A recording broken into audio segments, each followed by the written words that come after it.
चलो शुरू करते हैं आज का प्रैक्टिस सेट। तो ये आरसी एकेडमी का 22वां प्रैक्टिस सेट है जो यूट्यूब पर चलाए जा रहे हैं और हर सैटरडे को और संडे को ये प्रैक्टिस सेट आते हैं। और इसकी पीडीएफ फाइल अगर आपको चाहिए तो आप जो हमारे टेलीग्राम चैनल को ज्वाइन कीजिए, जिसका लिंक डिस्क्रिप्शन बॉक्स में दिया गया है, तो वहाँ पे इसकी पीडीएफ फाइल आपको मिल जाएगी। तो चलो शुरू करते हैं प्रैक्टिस सेट 22वां।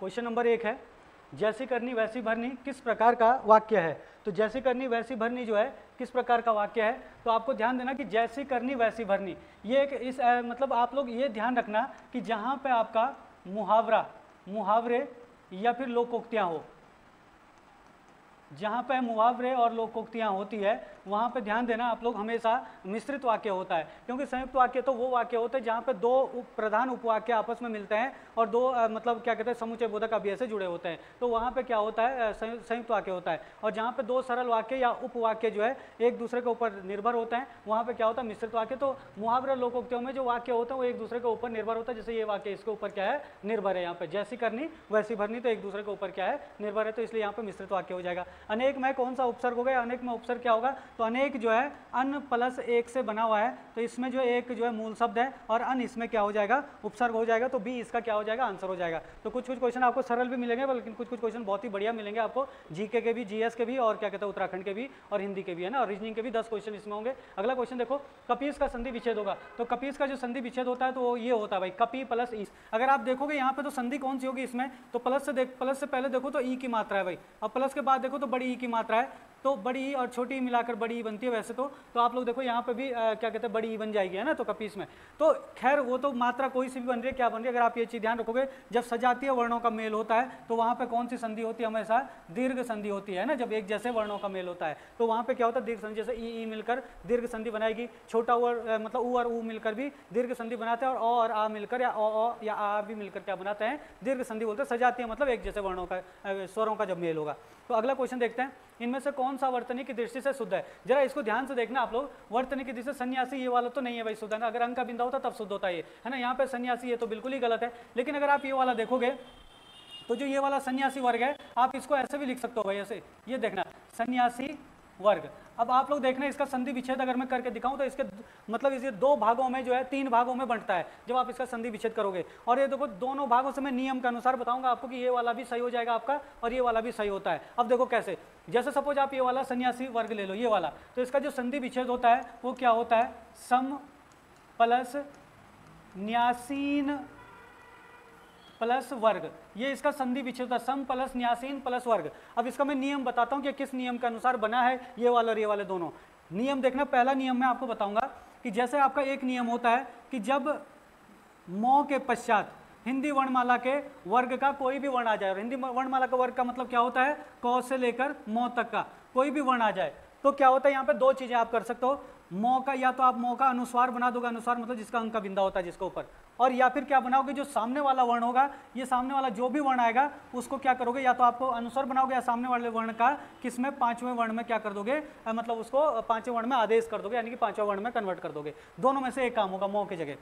और दूसरी बात कि अगर कभी भी 9 के पश्चात जो है कोई भी वर्ण आ जाए, 9 के पश्चात हिंदी वर्णमाला का कोई भी वर्ण आ जाए तो हमेशा 9 जो होता है 9 का क्या हो जाता है लोप हो जाता है, लोप मतलब 9 गायब हो जाता है। अब देखो यहाँ पे सम है, सम प्लस न्यासीन, तो मौ के पश्चात जो है 9 आया है, तो मौ के पश्चात 9 आया तो कौ से लेकर मौ में से कोई एक है, और यहाँ पे मौ है, तो ये मौ का जो क्या हो जाएगा अनुस्वार हो जाएगा, या तो अनुस्वार हो जाएगा या फिर सामने वाले के 5वें में बदल देंगे। तो चलो दोनों तरीके से देखते हैं, इसका अनुस्वार हो जाएगा, और यहाँ पे देखो 9 के बाद जो कोई भी वर्ण आ जाए तो 9 का क्या हो जाएगा यहाँ पे लोप हो जाएगा, मतलब 9 गायब हो जाएगा, तो क्या हो जाएगा 100 मौ की जगह अंक का बिंदा हो जाएगा, तो सीधा ये इसके ऊपर आ जाएगा। फिर आधा 9 है, फिर या है, और फिर आपका सी, और फिर सन्यासी, और फिर आपका वर्ग हो जाएगा। क्यों? क्योंकि यहाँ पे जो है सी के बाद 9 था तो 9 का क्या हो जाएगा लोप हो जाएगा, ठीक है। या फिर आप इसी को कैसे कर सकते हो कि जैसे आपका ये है ना, जो आपका सन्यासी वर्ग था इसमें मौ जैसे ये है 100 है, तो मौ की जगह या तो अंक का बिंदा करेंगे, अगर मौ की जगह आप अंक का बिंदा नहीं करोगे तो सामने वाले का 5वां बना दोगे, तो सामने वाला क्या है 9, और 9 का 5वां क्या होता है तो आपको तो थ द ध 9, 9 का 5वां भी 9 ही होता है, तो आपका 9 में बदल जाएगा, तो ये 9 हो गया आधा है ना, हलंत वाला 9 हो गया, फिर ये 9 है ही, ये हो गया आपका, फिर आपका या और सी, और 9 का आपका यहाँ पे लोप हो जाता है। जब 9 के बाद कोई भी वर्ण आ जाए तो इसका क्या हो जाएगा, लोप हो जाएगा, और व हो जाएगा, और गौ पे रौ की मात्रा, तो सन्यासी वर्ग जो है ऐसे हो जाएगा। तो ये वाला भी वर्तनी की दृष्टि से शुद्ध होता है और ये वाला भी वर्तनी की दृष्टि से शुद्ध होता है, तो दोनों के दोनों ही सही होते हैं, तो सी इसका आंसर हो जाएगा। ऊनी कपड़ा जलने पर गंध बोधक शब्द होगा। ऊनी कपड़ा जलने पर गंध बोधक शब्द होता है। जैसे आप लोगों ने सुना होगा घर में किकराण होती है, जैसे मतलब जब लकड़ी कोई जलती है तो लकड़ी के जलने से जब जो राख होती है उसकी जो मतलब स्मेल आती है उसको किकराण बोलते हैं। किराण बोलते हैं कि जब मतलब जैसे लकड़ी जलती है तो लकड़ी के जलने के बाद जो धुआं निकलता है वो धुआं जब क्या कहते हैं आपका जम जाता है तो धुएं की जो स्मेल आती है उसको किराण बोलते हैं। और जो कुतराण होता है, कुतराण क्या होता है, ऊनी वस्त्र का जब कोई ऊनी कपड़ा जब कोई जलता है तो उसकी जो स्मेल आती है तो उसको क्या कहते हैं, कुतराण कहते हैं। तो ये आपका जो है ए इसका सही हो जाएगा, ऊनी कपड़े के जलने का गंधबोधक क्या हो जाएगा, तो क्या हो जाएगा, कुतराण हो जाएगा। अगला क्वेश्चन देखो आप लोग यहाँ पे, अगला क्वेश्चन है पारंपरिक लोक शैली के मकानों में भूतल का बाहरी बरामदा क्या कहलाता है। तो मतलब जो पारंपरिक लोक शैली होती है, जैसे पुराने हमारे मकान बने हुए हैं, लकड़ी के मकान होते हैं बने हुए, या पुराने मकान जो बने होते हैं उनका भूतल मतलब नीचे वाला जो भाग होता है उसके बाहर का जो बरामदा होता है उसको क्या कहा जाता है, तो उसको कहा जाता है हाटी। तो हाटी कहते हैं इसको, ठीक है, तो इसको ध्यान रखना। अगला क्वेश्चन है, इनमें से कौन सा कथन सही नहीं है, जो सही नहीं है वो ढूंढना है। मीराबाई ने अपनी कविता में राजस्थानी मिश्रित और ब्रज भाषा का प्रयोग किया। देखो राजस्थानी मिश्रित क्या होता है, जिसमें क्या होती है डिंगल और आपने पिंगल सुना होगा। डिंगल और पिंगल जो है, डिंगल और पिंगल राजस्थान की पुरानी शैली है, जिसको क्या किया मीराबाई ने अपने कविता में जिसका प्रयोग किया है, तो वही राजस्थानी मिश्रित बोलते हैं उसको, ठीक है ना, डिंगल पिंगल को। दूसरी बात, ब्रज भाषा का भी मीराबाई ने अपने कविता में प्रयोग किया है, तो बिल्कुल सही है पहले वाला। मीराबाई ने अपने कविता में संयोग श्रृंगार और शांत रस का प्रयोग किया है, ये गलत है। संयोग श्रृंगार का प्रयोग नहीं किया मीराबाई ने, बल्कि वियोग श्रृंगार का प्रयोग किया, मतलब श्री कृष्ण से बिछड़ना। संयोग का मतलब होता मिलना और वियोग का मतलब होता बिछड़ना, तो वियोग श्रृंगार का प्रयोग किया है और शांत रस का प्रयोग किया है, ये तो बिल्कुल सही कहा है। लेकिन वियोग श्रृंगार के जगह जो है यहाँ संयोग श्रृंगार की जगह वियोग होना चाहिए था, तो ये गलत हो गया।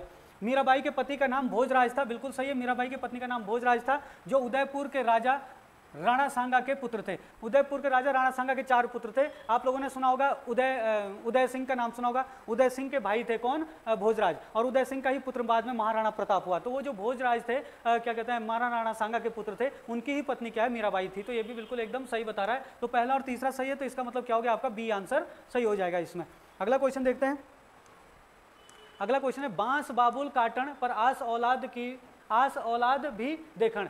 इसका मतलब क्या है कि बांस बाबुल काटन मतलब लकड़ी घास तुम बेशक काट लो, लेकिन लकड़ी घास काटने के बावजूद भी तुम्हें जो है जंगल का ध्यान रखना कि जंगल का नुकसान नहीं करना चाहिए। आप घास और लकड़ी को काट लो पर जंगल का नुकसान पेड़ पौधों को मत काटो, है ना, ये कहना चाह रहा है। क्योंकि आप पेड़ पौधों को काटोगे तो आने वाली जो पीढ़ी होगी उनको दिक्कत होगी, आने वाली पीढ़ी के लिए जो बहुत प्रॉब्लम हो जाएगी हमारे ऑक्सीजन को लेकर, वायुमंडल को लेकर, तो इसीलिए जो है हमारा पर्यावरण भी खराब हो जाएगा। तो आपको ध्यान रखना, इसका मतलब क्या हो जाएगा, प्रकृति से ज़्यादा छेड़छाड़ करना ठीक नहीं। बहुत बढ़िया मैसेज जो है इसमें दिया गया है। अगला क्वेश्चन देखते हैं यहाँ पे अगला क्वेश्चन है, जिसका पति प्रदेश चला गया हो, जिसका पति प्रदेश चला गया हो उसको कहते हैं प्रोसित पति का। जिसका पति प्रदेश चले गया है उसको प्रोसित पति का कहते हैं उस महिला को, है ना।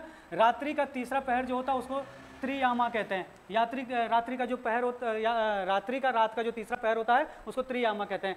धारण करने में जो कठिन होता है उसको दुर्वाह कहते हैं। और जो जिसे कोई भी इच्छा ना हो उसे कहते हैं निष्प्रह, है ना, निष्प्रह कहते हैं। तो अनेक शब्दों के लिए एक शब्द है, तो पहले का दूसरा, दूसरे का पहला, तीसरे का तीसरा, चौथे का चौथा, तो बी इसका क्या हो जाएगा, सही आंसर हो जाएगा।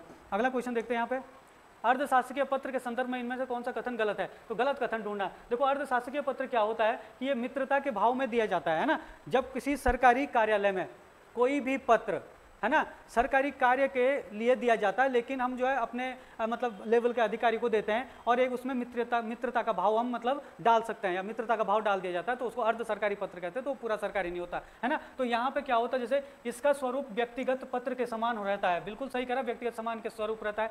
यह पत्र अन्य पुरुष शैली में लिखा जाता है, अन्य पुरुष शैली में नहीं लिखा जाता। अन्य पुरुष शैली मतलब वे, उन्हें, उनका, ऐसे नहीं लिखा जाता। ये जो है क्योंकि मित्रता के भाव में लिखा जाता है तो मध्यम और उत्तम पुरुषवाचक शैली में लिखा जाता है। जैसे मध्यम पुरुषवाचक जैसे तुम, तुम्हारा, है ना, तुम्हें, तुझको, और उत्तम पुरुषवाचक शैली जैसे मैं, मेरा, हमारा, ये उत्तम पुरुषवाचक शैली में होता है ना। तो उत्तम और मध्यम पुरुषवाचक शैली में लिखा जाता है, तो ये आपका क्या हो जाएगा, गलत हो जाएगा। औपचारिक शब्दों से प्रारंभ करने की आवश्यकता नहीं होती। इन्हें जब शुरू करते तो औपचारिक शब्द होते हैं, वो पूर्ण शासकीय पत्र होते हैं या सरकारी पत्र होते हैं, उसमें जो है औपचारिक पत्रों का प्रयोग किया जाता है। तो ये औपचारिक आरंभ करने की आवश्यकता नहीं होती है, बिल्कुल सही बोल रहा है। प्राय समान स्तर के अधिकारी के साथ ऐसा पत्र व्यवहार होता है। जो अर्धशासकीय पत्र होता है समान स्तर के अधिकारी के साथ होता है। तो ये भी आपका क्या बोल रहा है, सही बोल रहा है। तो हमने जो है गलत कथन ध्यान रखा, तो बी जो है गलत है, तो बी आपका आंसर हो जाएगा।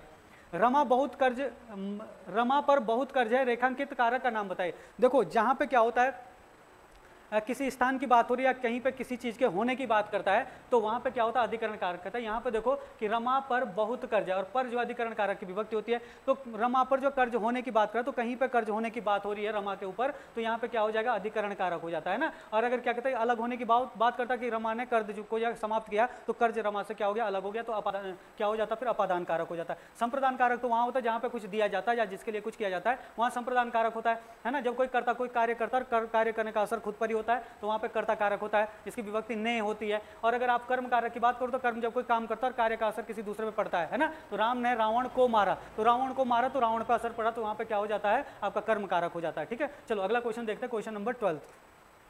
किस वाक्य में सामान्य वर्तमान काल होगा?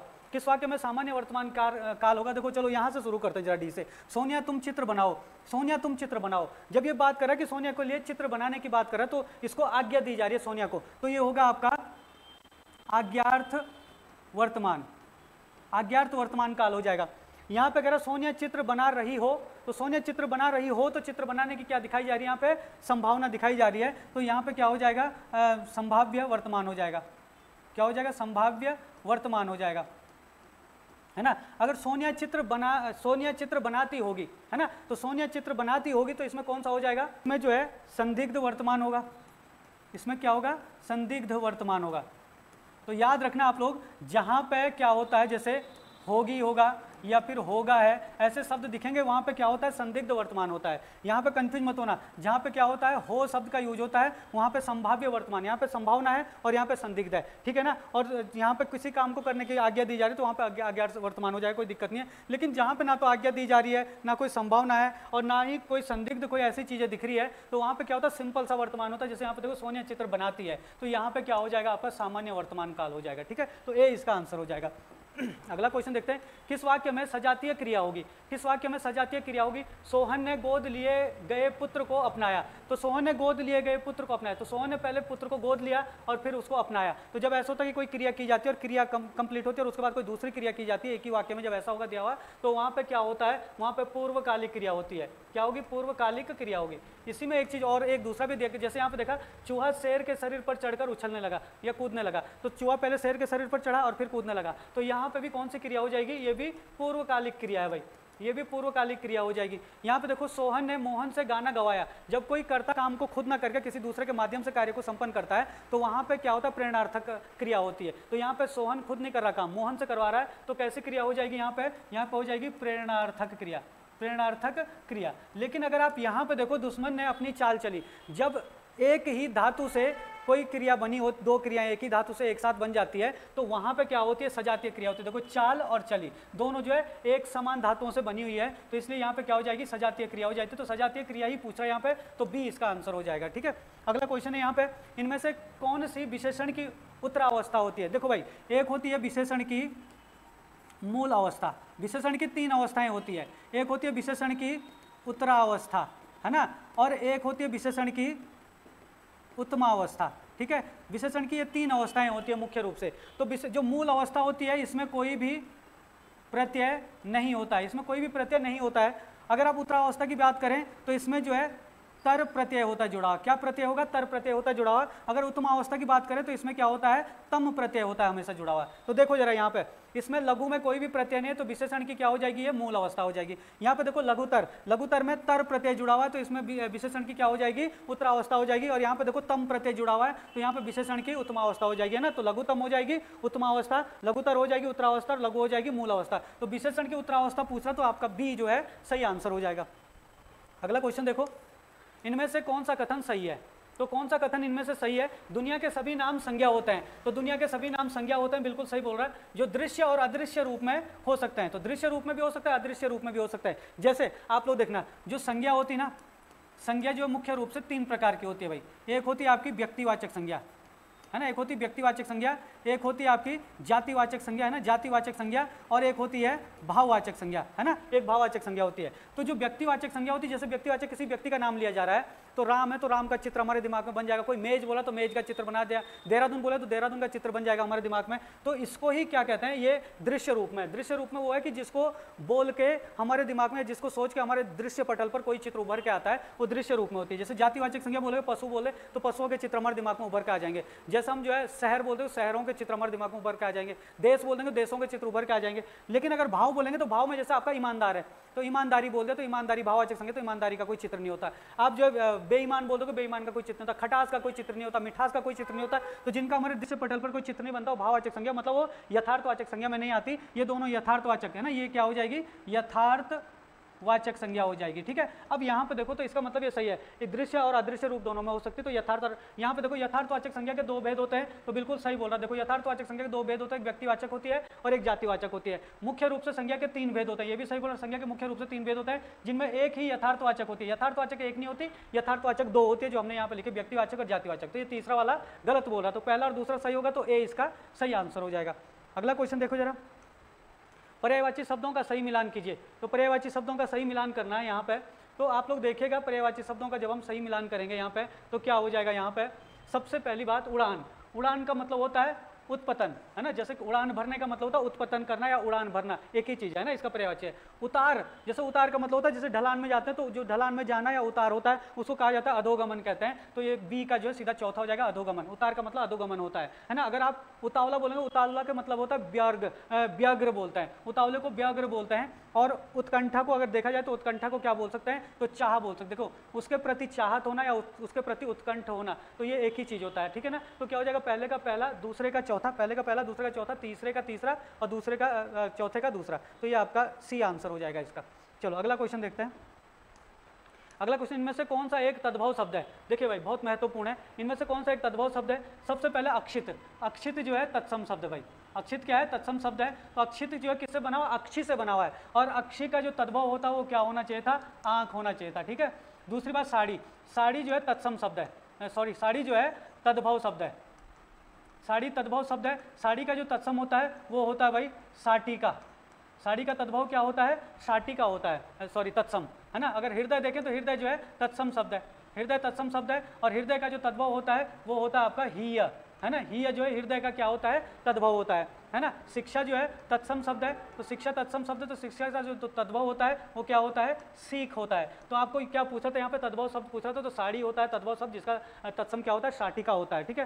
तो साटी भी लिख देता है कहीं कहीं पर साटिका। चलो अगला देखो, इनमें से कौन सा कथन सही है।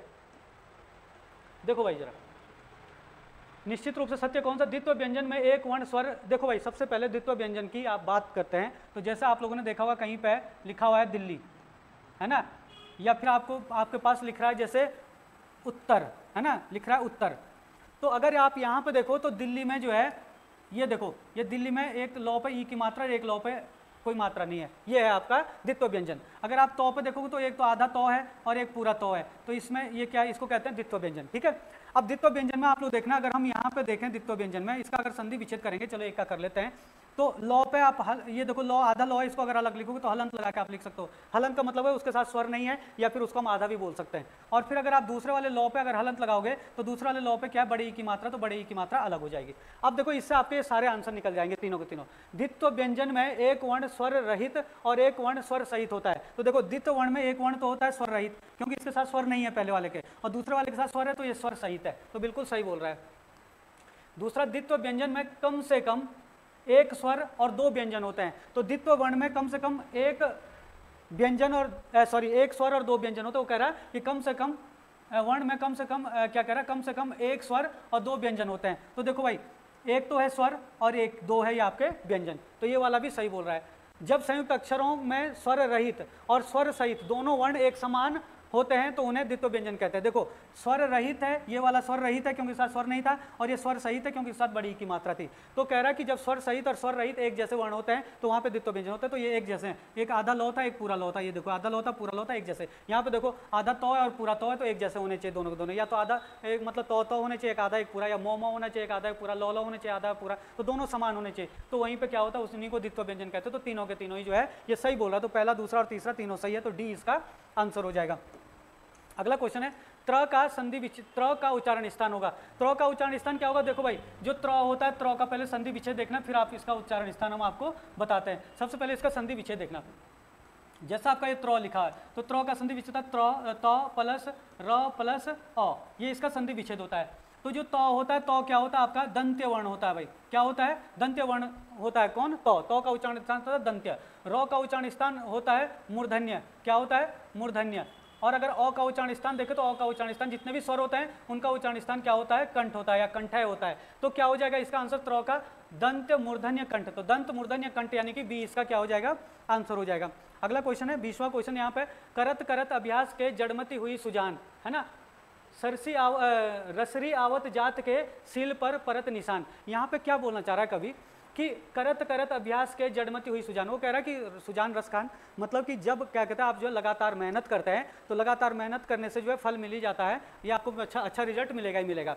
उसका कहाँ से उदाहरण दे रहा है कि जैसे रसरी आवत जात के सील पर परत निशान, कि अगर जैसे क्या कहते हैं जिस प्रकार से एक रस्सी होती है, रस्सी को अगर आप पत्थर पर रगड़ते रहोगे या पत्थर पर बांध दोगे, बार बार उसकी रगड़न से क्या होता है? पत्थर पर, यानी कि सील का मतलब पत्थर पर भी क्या पड़ जाता है? निशान पड़ जाता है। उसी तरीके से अगर आप लगातार मेहनत करोगे, लगातार मेहनत करोगे तो मेहनत भी हमेशा जो है रंग लाती है। तो लगातार काम करने से हमेशा फायदा ही होता है। तो ये कहना चाह रहा है। तो जब ऐसे कहता है कोई कभी कि किसी और चीज के माध्यम से किसी या कोई एग्जाम्पल किसी और चीज का देके किसी दूसरी चीज को समझाना चाहता है कभी, तो वहां पे क्या होता है? हमेशा दृष्टांत अलंकार होता है। तो यहाँ पे दृष्टांत अलंकार हो जाएगा भाई। ठीक है, चलो अगला क्वेश्चन देखते हैं, क्वेश्चन नंबर 21।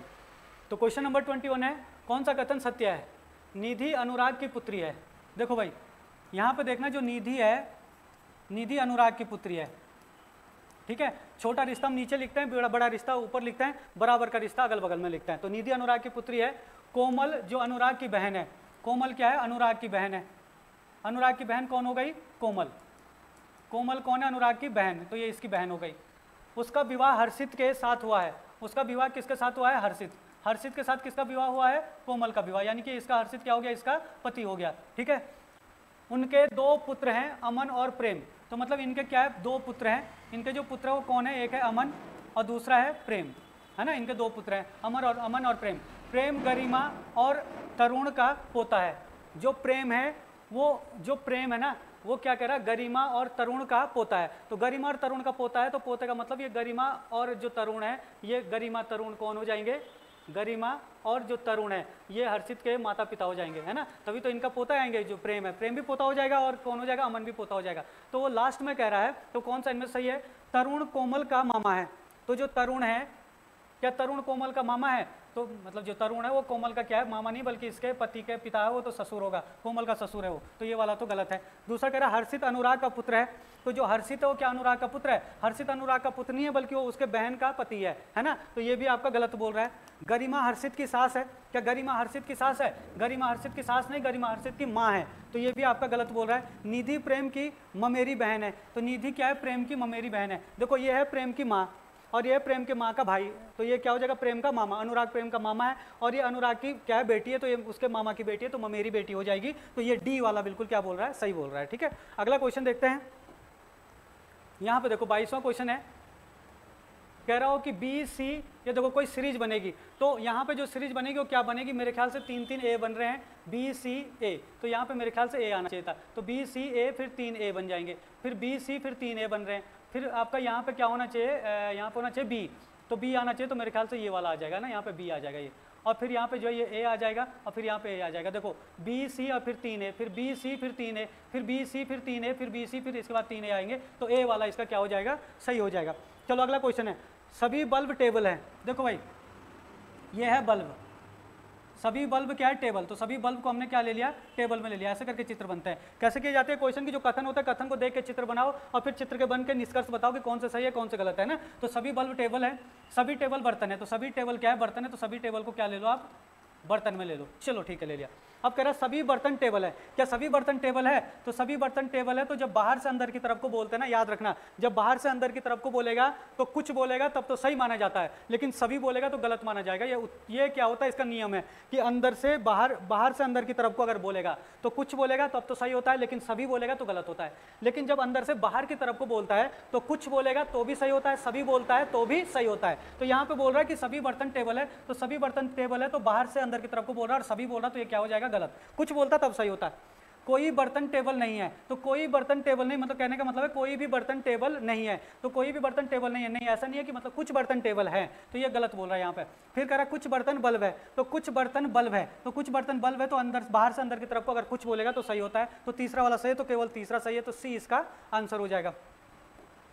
अगला क्वेश्चन है, इनमें से कौन सा एक अक्षर समूह ऐसा है जो अन्य 4 से भिन्न है? इनमें से कौन सा एक अक्षर समूह ऐसा है जो अन्य 4 से भिन्न है? तो इसमें देखो चाचा भतीजा। अब आप लोग यहाँ पे देखो कि चाचा भतीजा है, तो चाचा और भतीजा है, तो आपस में इनका इसका चाचा ये लगता है, इसका भतीजा ये लगता है। फिर कह रहा है पत्नी भाई, तो पत्नी भाई है, तो ये पत्नी भाई, तो ये पत्नी तो ये किसी और की होगी, किसी और की पत्नी है, और ये भाई हो सकता है इस पत्नी का भाई हो या फिर किसी और का भाई हो। लेकिन यहाँ पे देखो भतीजा चाचा, तो ये इसका भतीजा है, और ये इसका मतलब चाचा, और ये इसका क्या है भतीजा है। ये ये भाई बहन मतलब ये इसकी बहन है, और ये इसका क्या है भाई। तो भाई बहन मतलब बराबर के रिश्ते जो है वो आपस के रिश्ते बता रहा है, लेकिन यहाँ पे आपस का रिश्ता पत्नी भाई है ना, या पति पत्नी होता तब ठीक था, या भाई बहन होता तब ठीक था, तो यही इसमें क्या हो गया, अलग हो गया। चलो अगला क्वेश्चन है,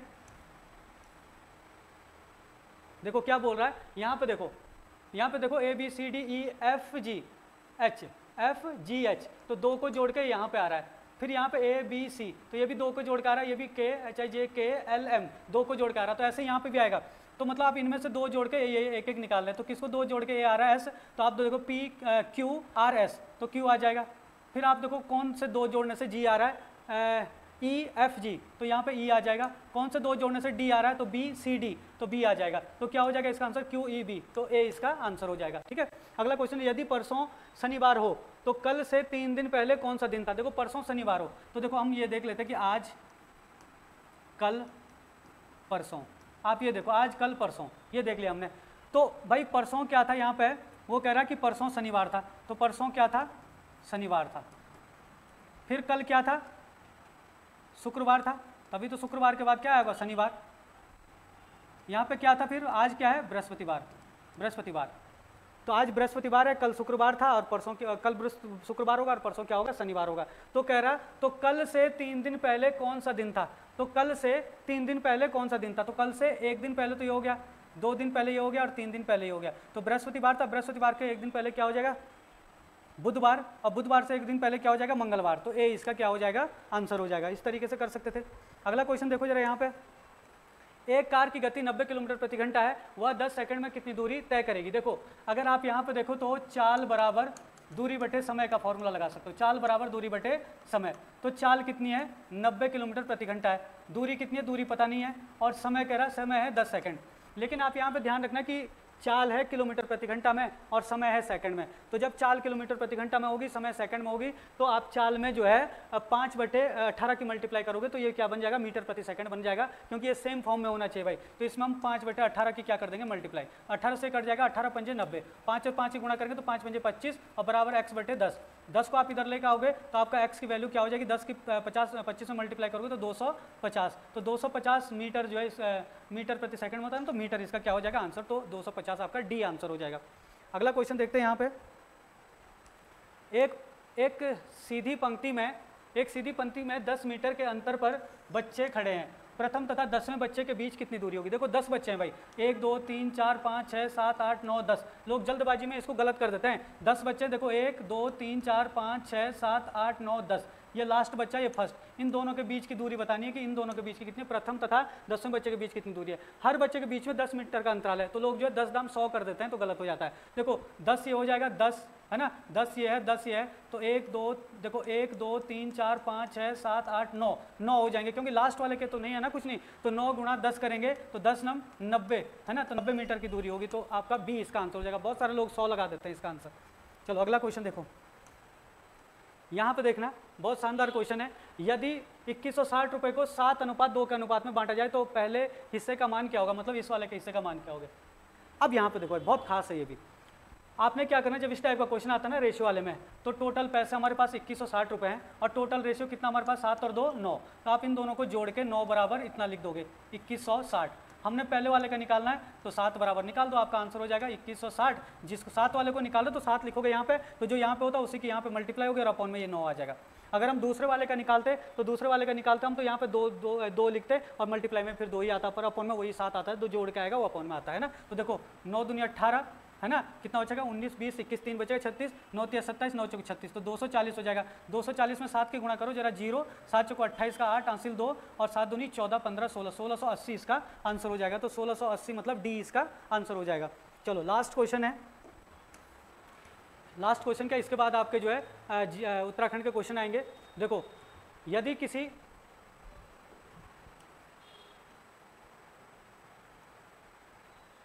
अगला क्वेश्चन है, यदि किसी कूट भाषा में इसको क्या लिखा जाता है, ये लिखा जाता है और इसको ये लिखा जाता है, तो वो कह रहा कि इसको क्या लिखा जाएगा। तो ए को क्या लिखा जाएगा भाई, आप लोग देखना ए का कोड क्या है। यहाँ पे देखो ए का कोड ये वाला है, 1 2 3 4, चौथा कोड है, तो 1 2 3 4 9 है, तो यहाँ पे 9 हो जाएगा। आर को क्या कहा जाएगा, आर का कोड देखो 1 2, दूसरे नंबर पे आर का कोड 1 2% है आर का कोड। टी का कोड क्या है, टी कौन से नंबर पे, पहले नंबर पे 7 है टी का कोड।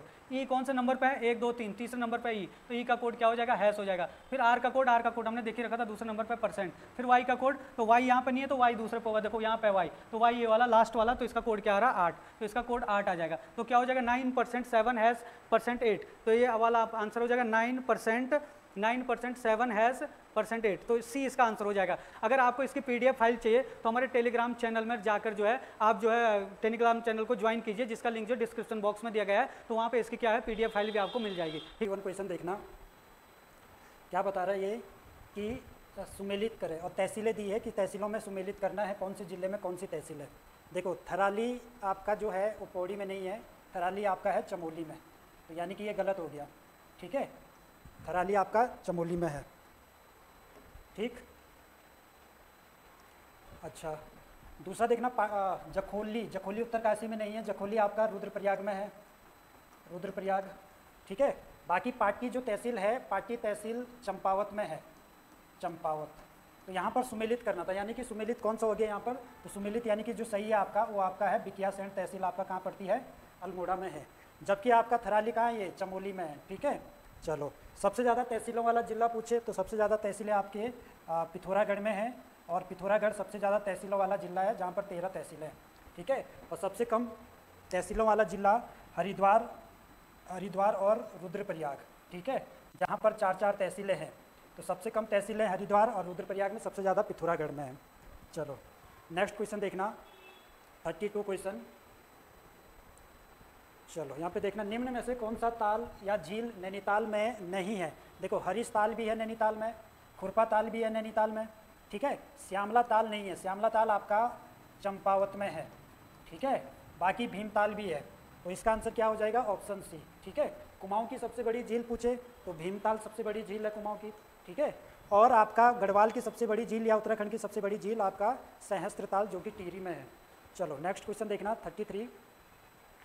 निम्नलिखित में से सही कथन चुनना है। यहाँ पर देखो लोहावती नदी कोसी की सहायक है, गलत है ये। लोहावती नदी कोसी की नहीं है, लोहावती नदी काली की सहायक नदी है, और लोहावती और काली का जो संगम होता है वो होता है गढ़मुक्तेश्वर, गढ़मुक्तेश्वर। ठीक है, और गढ़मुक्तेश्वर आपका चंपावत में है। ठीक, बाकी दूसरा देखना कि नयार नदी गंगा से सतपुली के पास मिलती है। ठीक है, यहाँ पे क्या छाड़ना है, सही छाड़ना है यहाँ पर। ठीक है, तो नयार नदी गंगा से सतपुली के पास नहीं मिलती है, कहाँ पर मिलती है, ब्यास चट्टी के पास, ब्यास चट्टी। ठीक है, ब्यास चट्टी के पास आपका, ब्यास चट्टी जो पौड़ी में पड़ता है वहाँ पर आपका नयार नदी गंगा से मिलती है। सतपुली 2 नदियों का संगम है, पूर्वी नयार और पश्चिमी नयार। पूर्वी नयार और पश्चिमी नयार मिल से जो नयार नदी बनती है, देखो पूर्वी नयार और पश्चिमी नयार नदी दोनों सतपुली के पास मिलती है, और जब ये नदी आगे बढ़ती है दोनों मिलकर, तो ये फुल चट्टी या ब्यास चट्टी, ब्यास घाट हो गई है। ठीक है, ब्यास घाट या फिर फुल चट्टी के पास जो पौड़ी में पड़ता है वहाँ पर ये नयार नदी गंगा में मिलती है। ठीक, तीसरा देखना कि बाल गंगा नदी चंपावत में बहती है, नहीं, बाल गंगा नदी भिलंगना की सहायक नदी है, और भिलंगना नदी आपका पता है कि कहाँ बहती है, भिलंगना नदी आपका टिहरी में बहती है। ठीक है, तो बाल गंगा नदी चंपावत में नहीं टिहरी में बहती है, जो कि भिलंगना की सहायक नदी है। देखो तो ऑप्शन डी यहाँ पर सही बचता है। ठीक है, सही कथन छाड़ना है, रामनगर कोसी नदी के किनारे स्थित है। ठीक है, ये सही है आपका। चलो नेक्स्ट क्वेश्चन देखो 34। राज्य के सकल घरेलू उत्पाद में क्षेत्रों के योगदान का बढ़ता हुआ क्रम पूछा है यहाँ पर, बढ़ता हुआ, घटता हुआ नहीं, बढ़ता हुआ क्रम, यानी कि सबसे छोटा है, सबसे कम किस क्षेत्र का योगदान है हमारे उत्तराखंड में, तो सबसे कम क्षेत्र है प्राथमिक क्षेत्र। ठीक है। और अभी वर्तमान की बात कर रहा हूँ मैं 2025 की, इससे पहले कि आपका सबसे ज़्यादा जो क्षेत्र था वो द्वितीयक क्षेत्र था, लेकिन अब तृतीयक हो चुका है। ठीक है, तो दूसरे नंबर पर आएगा द्वितीयक क्षेत्र और तीसरे पर आएगा आपका तृतीयक क्षेत्र। ये बढ़ता हुआ क्रम, अगर घटता हुआ क्रम पूछे तो सबसे पहले क्या है भाई, सबसे ज़्यादा क्षेत्र किसका है, तृतीयक क्षेत्र का सबसे ज़्यादा क्षेत्र, सेवा क्षेत्र हमारे उत्तराखंड में सबसे ज़्यादा क्षेत्र हो गया है अब। ठीक है, उसके बाद द्वितीयक क्षेत्र, फिर प्राथमिक क्षेत्र, लेकिन यहाँ पर बढ़ता हुआ क्रम दिया है। ठीक है, तो ये ध्यान देना है, बढ़ता हुआ और घटता हुआ क्रम। चलो 35 क्वेश्चन देखना, निम्न में से सही कथन चुनिए। ठीक है, तो यहाँ पर कुछ ऑप्शन दिए हैं, जैसे अफगान विद्रोही ख्वास खां ने गढ़वाल में शरण ली। अफगान विद्रोही ख्वास खां ने गढ़वाल में शरण ली, नहीं, गढ़वाल में किसने शरण ली थी भाई, गढ़वाल में शरण लेने वाला तो सुलेमान सिखो था, सुलेमान सिखो। ठीक है, सुलेमान सिखो ने शरण ली राजा पृथ्वीपति शाह के शासनकाल में। पृथ्वीपति शाह के दरबार में सुलेमान सिखो आया था गढ़वाल, जबकि अफगान विद्रोही ख्वास खां ने गढ़वाल में नहीं, कुमाऊं में शरण ली थी।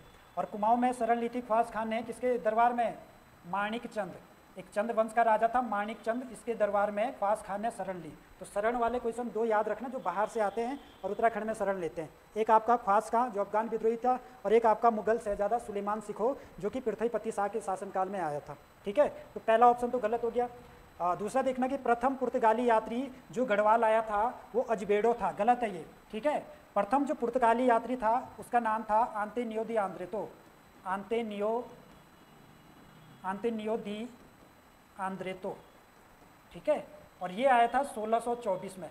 तो प्रथम पुर्तगाली यात्री, प्रथम यात्री नहीं है ये उत्तराखंड आने वाला, इससे पहले और भी यात्री आए, लेकिन अगर पुर्तगाली पूछे तो प्रथम पुर्तगाली यात्री आंतेनियो दी आंद्रेतो थे जो 1624 में आए थे, और इस समय राजा कौन थे, पंवार वंश के श्याम शाह के दरबार में आए थे। ठीक है, अजबेडो भी आया था, ये भी पुर्तगाली है, लेकिन अजबेडो आपका 1631 में आता है। ठीक है, 1631 में अजबेडो आता है, लेकिन उससे पहले कौन आता है, आंतेनियो दी आंद्रेतो। चलो ये भी गलत हो गया। तीसरा देखना, मूरक्राफ्ट ने राजा प्रताप शाह के दरबार में शरण ली, गलत, प्रताप शाह के दरबार में शरण नहीं ली। मूरक्राफ्ट सबसे पहले तिब्बत की यात्रा पर जाता है। ठीक है, मूरक्राफ्ट उत्तराखंड होते हुए जाता है, लेकिन जब वो वापस आता है यात्रा करते हुए तो 1820 में पहुंचता है वो टिहरी में, 1820 में टिहरी पहुंचता है। और जब ये टिहरी पहुंचता है तो ये इस समय राजा आपको पता ही है कि कौन थे, सूरदर्शन शाह थे। ठीक है, तो मूरक्राफ्ट सूरदर्शन शाह के शासनकाल में टिहरी आए थे। ठीक, और इन्होंने एक पुस्तक भी लिखी है। ठीक है, द जर्नी टू मानसरोवर। ठीक, यानी कि मानसरोवर झील की यात्रा, मानसरोवर झील की यात्रा, मानसरोवर झील की यात्रा। ठीक है, किसकी पुस्तक है ये, मूरक्राफ्ट की है। और इस पुस्तक में मूरक्राफ्ट ने सूरदर्शन शाह के बारे में बहुत बुराइयां की है। बुराइयां कह सकते हैं कि राजा गरीब है, राजा के पास, राजा के सैनिकों के पास रहने के लिए जगह नहीं है, झोपड़ियों में रहते हैं, राजा का खुद अपना महल नहीं है, ऐसी ऐसी बुराइयां की है इस पुस्तक में मूरक्राफ्ट ने। तब जाके जो सूरदर्शन शाह को बहुत बुरा लगता है, तो सबसे पहले वो अपने यहाँ अपने टिहरी में क्या करता है, एक दरबार बनाता है, पुराना दरबार नाम से एक महल बनाता है। ठीक है, चलो तो पहला, दूसरा, तीसरा तो सही गलत हो गया। तो चौथा देखो कि प्रथम यूरोपियन यात्री गढ़वाल आया, उसका नाम विलियम फिंच था भाई, ये ठीक है। प्रथम यूरोपियन अलग है और ये आपका पुर्तगाली है। ठीक है, तो विलियम फिंच सबसे पहले आया था उत्तराखंड में, तो 1611 में आया था ये, और 1611 में राजा था मानसा। ठीक है, तो यानी कि मानसा के शासनकाल में आने वाला कौन है, विलियम फिंच, प्रथम पुर्तगाली है। चलो नेक्स्ट क्वेश्चन देखना, निम्न में से गलत कथन का चयन करना है। ठीक है, देखो उत्तराखंड की प्रथम मूल निवासी जाति कोल है भाई। ठीक है, ये कोली है हमारी जो प्रथम मूल निवासी जाति है, इसे मुंड भी कहते हैं। ठीक है, और इसे सबर भी कहते हैं, मुंड या सबर इसी का नाम है। ऑप्शन बी देखना कि मलारी गांव में उत्खनन का कार्य सिर प्रसाद डबराल ने किया, ये भी सही है भाई आपका, और इन्होंने 1956 में किया था मलारी गांव में उत्खनन का कार्य। तीसरा देखना कि मानवों को त्रिशूल के द्वारा अलंकित किया गया है। त्रिशूलों के द्वारा अलंकित किस गुफा में मिलता है भाई, आपके ग्वारखे गुफा में मिलता है। ठीक है, ये कि किस गुफा में मनुष्यों को, किस गुफा के चित्रों में हमें मनुष्यों को त्रिशूलों के द्वारा अलंकित किया गया है, तो वो गुफा कौन सी है, ग्वारखे गुफा है, और ग्वारखे गुफा आपका चमोली जिले में है। ठीक है, अच्छा ऑप्शन डी देखना कि लाखों गुफा अलकनंदा नदी के किनारे है, गलत हो गया ये। ठीक है, तो गलत छांटना, आपके लाखों गुफा अलकनंदा नदी के किनारे नहीं है, सुयाल नदी के किनारे हैं। सुयाल नदी आपका पता है अल्मोड़ा में है, लाखों गुफा अल्मोड़ा में है। ठीक है, लाखों गुफा की खोज आपका पता है कि 1968 में होती है, MP जोशी के द्वारा की जाती है। ठीक, चलो अलकनंदा नदी के किनारे आपकी ग्वारखिया गुफा है। जबकि लाखों गुफा आपकी सुयाल नदी के किनारे हैं। तो ऑप्शन डी इसका आंसर हो जाएगा। चलो 37 क्वेश्चन देखना। निम्न में से कौन सा कथन सही है? सही छाड़ना भाई आपके। बनवारी दास मानसा का सेनापति था, गलत हो गया ये। बनवारी दास मानसा का सेनापति नहीं था, बनवारी दास महीपति शाह का सेनापति था। महीपति शाह, राजा महीपति शाह गढ़वाल के राजा। देखो महीपति शाह के 3 महान सेनापति थे। एक था आपका माधो सिंह भंडारी, माधो सिंह भंडारी था, और एक आपका लोधी रिखोला, लोधी रिखोला, ठीक है, लोधी रिखोला था, और तीसरा आपका बनवारी दास था, बनवारी दास। तो 3 महान सेनापति आपके महीपति शाह के थे, ठीक। मानसा का सेनापति आप कह सकते हैं नंदी या फिर खतुड़बा, खतुड़बा भी कह सकते हैं आप, खतुड़बा उत्सव मनाते हैं ना, ठीक है, खतुड़बा या नंदी। देखो ऑप्शन बी देखना, कटोच विद्रोह राजा प्रदीप शाह के शासनकाल में हुआ था, गलत। कटोच विद्रोह हुआ था फतेह शाह के शासनकाल में, फतेह शाह के शासनकाल में। देखो कटोच सादर सिंह कटोच, ठीक है, सॉरी हरक सिंह कटोच के 5 पुत्रों ने क्या किया था? विद्रोह किया था राजा फतेह शाह के शासनकाल में, उसे बोलते हैं कटोच विद्रोह, ठीक। चलो तीसरा देखना, गुरु राम राय ने श्रीनगर में राजा पृथ्वीपति शाह के समय आया था। देखो भाई गुरु राम राय पृथ्वीपति शाह के शासनकाल में नहीं आया था, गुरु राम आया था फतेह शाह के शासनकाल में, ठीक है। 1675 में गुरु राम राय फतेह शाह के दरबार में, फतेह शाह के दरबार में श्रीनगर पहुंचते हैं, श्रीनगर। देखो परीक्षा वाणी में अलग है, 1699 दिया है, ठीक है, वो गलत है। फतेह शाह श्रीनगर आता है 1675 में, ठीक है, और उस समय फतेह शाह राजा था जब वो श्रीनगर आता है। फिर 1676 में गुरु राम राय देहरादून जाते हैं, देहरादून, ठीक है, और देहरादून जब देहरादून की यात्रा करते हैं 1676 में, तो फतेह शाह देहरादून में इन्हें 3 गांव दान देते हैं, ठीक है। एक आपका चमासारी गांव, खुड़गुड़ा गांव, और एक तीसरा था आपका चमासारी हो गया, खुड़गुड़ा हो गया, और एक और था गांव। 3 गांव को दान दिया था फतेह शाह ने, किसको? गुरु राम राय को। तब जाके गुरु राम राय ने यहाँ पर देहरादून में डेरा डाला, ठीक। अच्छा तो ये भी गलत हो गया, ठीक है, ये भी गलत हो गया, ये भी गलत हो गया। तो यहाँ पे क्या छाड़ना है? सही छाड़ना है। तो ऑप्शन सी आपका सही हो जाएगा। फिर सिख आक्रमण से बचने के लिए राखी नामक कर, राखी एक कर था, राखी नामक कर दिया था जयकृत शाह ने, ठीक है भाई, राखी नामक कर जयकृत शाह ने दिया था। देखो सिखों ने आक्रमण किया था जयकृत शाह के शासनकाल में गढ़वाल पर। तो सिख आक्रमण से बचने के लिए जयकृत शाह ने कहा कि भाई हम आपको कर देंगे, और उस कर का नाम क्या था? राखी नामक कर। और जयकृत शाह ने कहा कि भाई आप आक्रमण करना, यानी कि कैसा कर था ये? लूट मार, लूट मार न करने के बदले, न करने के बदले दिया जाने वाला कर, ठीक है, लूट मार न करने के बदले दिया जाने वाला कर, राखी कर किस राजा ने देना सिखों को प्रारंभ किया था? जयकृत शाह का, जो कि उपज का 1/5 होता था, जितनी उपज हुआ उसका 1/5 होता था। तो ऑप्शन यहाँ पर आपका डी राइट हो जाएगा। चलो भाई नेक्स्ट क्वेश्चन देखना, 39 क्वेश्चन। चंपावत में स्थित चुका नामक स्थान पर किन 2 नदियों का संगम होता है? चंपावत में एक जगह है चुका, ठीक है, यहाँ पर किन 2 नदियों का संगम होता है भाई? तो यहाँ पर संगम होता है काली और लदिया नदी का, ठीक है। ऑप्शन ए इसका राइट आंसर हो जाएगा। काली और सरयू का संगम कहाँ पर होता है? पंचेश्वर में, पंचेश्वर में इन दोनों का संगम होता है। सरयू और पूर्वी रामगंगा का होता है रामेश्वर में, रामेश्वर में, ठीक है, रामेश्वर में इनका संगम होता है। काली और कटी पानी घाट का संगम होता है तालेश्वर में, तालेश्वर में, ठीक है। चलो नेक्स्ट क्वेश्चन देखना,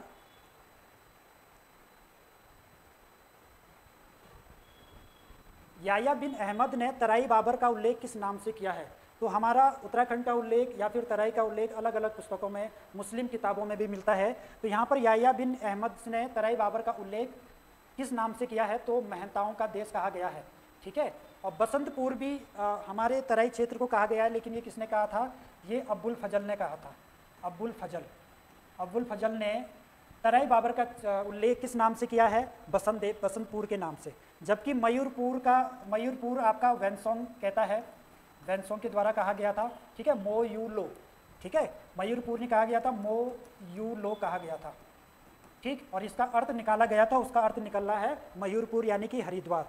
दामन एक को कहा है निजामुद्दीन अहमद ने, निजामुद्दीन अहमद के द्वारा, निजामुद्दीन अहमद के द्वारा तराई बाबर का जो उल्लेख किया गया है वो किस नाम से किया गया है? दामन ए को नाम से। चलो नेक्स्ट क्वेश्चन देखना, 41।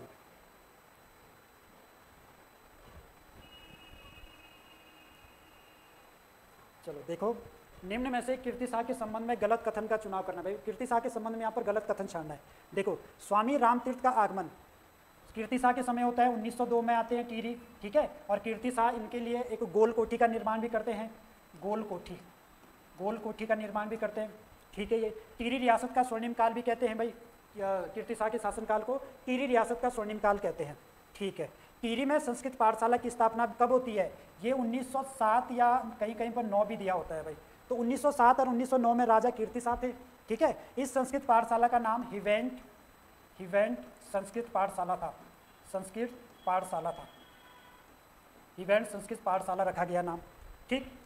तो चक्रधर जुयाल दीवान थे, कीर्तिशाह के दीवान थे नहीं, चक्रधर जुयाल नरेंद्र शाह के दीवान थे, तो यानी कि आपका ऑप्शन डी यहाँ पर राइट हो जाएगा। चलो क्वेश्चन देखना, निम्न में से 1905 में स्वदेशी आंदोलन में उत्तराखंड के किन 2 नेताओं ने भाग लिया था? देखो 1905 में स्वदेशी आंदोलन होता है भारत में, ठीक है। तो उस समय हमारे उत्तराखंड से 2 व्यक्ति जाते हैं उस आंदोलन में भाग लेते हैं, जिसका नाम होता है, एक गोविंद वल्लभ पंत और दूसरे का नाम होता है हरगोविंद पंत, ठीक है। तो जब ये स्वदेशी आंदोलन में भाग लेते हैं तो वहाँ पर इनकी मुलाकात होती है, जैसे गोविंद वल्लभ पंत की मुलाकात होती है गोपाल कृष्ण गोखले से, गोखले से होती है, ठीक है। और हरगोविंद पंत की मुलाकात होती है तिलक से, ठीक है। तो जब ये इन दोनों से मिलते हैं तो ये इनसे बहुत प्रभावित होते हैं, जैसे हरगोविंद पंत तिलक से बहुत प्रभावित होते हैं तो उसे अपना राजनीतिक गुरु मानते हैं, और गोविंद वल्लभ पंत गोपाल कृष्ण गोखले से बहुत प्रभावित होते हैं तो उसे अपना राजनीतिक गुरु मानते हैं। तो कभी क्वेश्चन ऐसे भी पूछ लिया कि गोविंद वल्लभ पंत ने अपना राजनीतिक गुरु किसे माना, तो गोपाल कृष्ण गोखले को, और जबकि हरगोविंद पंत ने अपना राजनीतिक गुरु किसे माना है? तिलक को माना है, ठीक है। चलो बाकी ऑप्शन देखना, हरगोविंद पंत, अनुसुईया प्रसाद बहुगुणा और मुकुंदी लाल, ये 1919 के अधिवेशन में जाते हैं भाई। 1919 के जो कांग्रेस का अधिवेशन होता है वहाँ पर ये दोनों भाग लेते हैं, अनुसुईया प्रसाद बहुगुणा और मुकुंदी लाल, ठीक है। ज्वालादत्त जोशी का नाम सुना होगा आपने, कि जब कांग्रेस का दूसरा अधिवेशन होता है 1886 में, 1886 का दूसरा अधिवेशन जब कांग्रेस का होता है तो उसमें उत्तराखंड से कौन से व्यक्ति भाग लेते हैं भाई? ज्वालादत्त जोशी, ठीक है, ध्यान रखना। चलो नेक्स्ट क्वेश्चन देखना, 43 क्वेश्चन, निम्न में से एक गलत कथन का चयन करना है। देखो यहाँ पर, फॉरेस्ट प्रॉब्लम ऑफ कुमाऊं पुस्तक के लेखक कौन है? गोविंद वल्लभ पंत, ठीक है भाई। देखो ये गोविंद वल्लभ पंत वो राजनेता, ये लेखक है, ठीक है। उत्तराखंड में प्रथम वन बंदोबस्त 1815 में नहीं हुआ था, वन बंदोबस्त पूछ रहा है ये 1861 में होता है। अगर भूमि बंदोबस्त पूछता तब आपका पहला भूमि बंदोबस्त अंग्रेजों ने कराया था, ठीक है, तब ये ठीक था, प्रथम भूमि बंदोबस्त, ठीक है। यहाँ पर वन बंदोबस्त पूछ रहा है, तो वन बंदोबस्त 1861 में होता है और ये कराता है रेमजे, ठीक। तो यहाँ पर क्या छाड़ना है भाई? यहाँ पर छाड़ना है आपका गलत कथन छाड़ना है, तो गलत यही मिल गया आपका बी, ठीक है।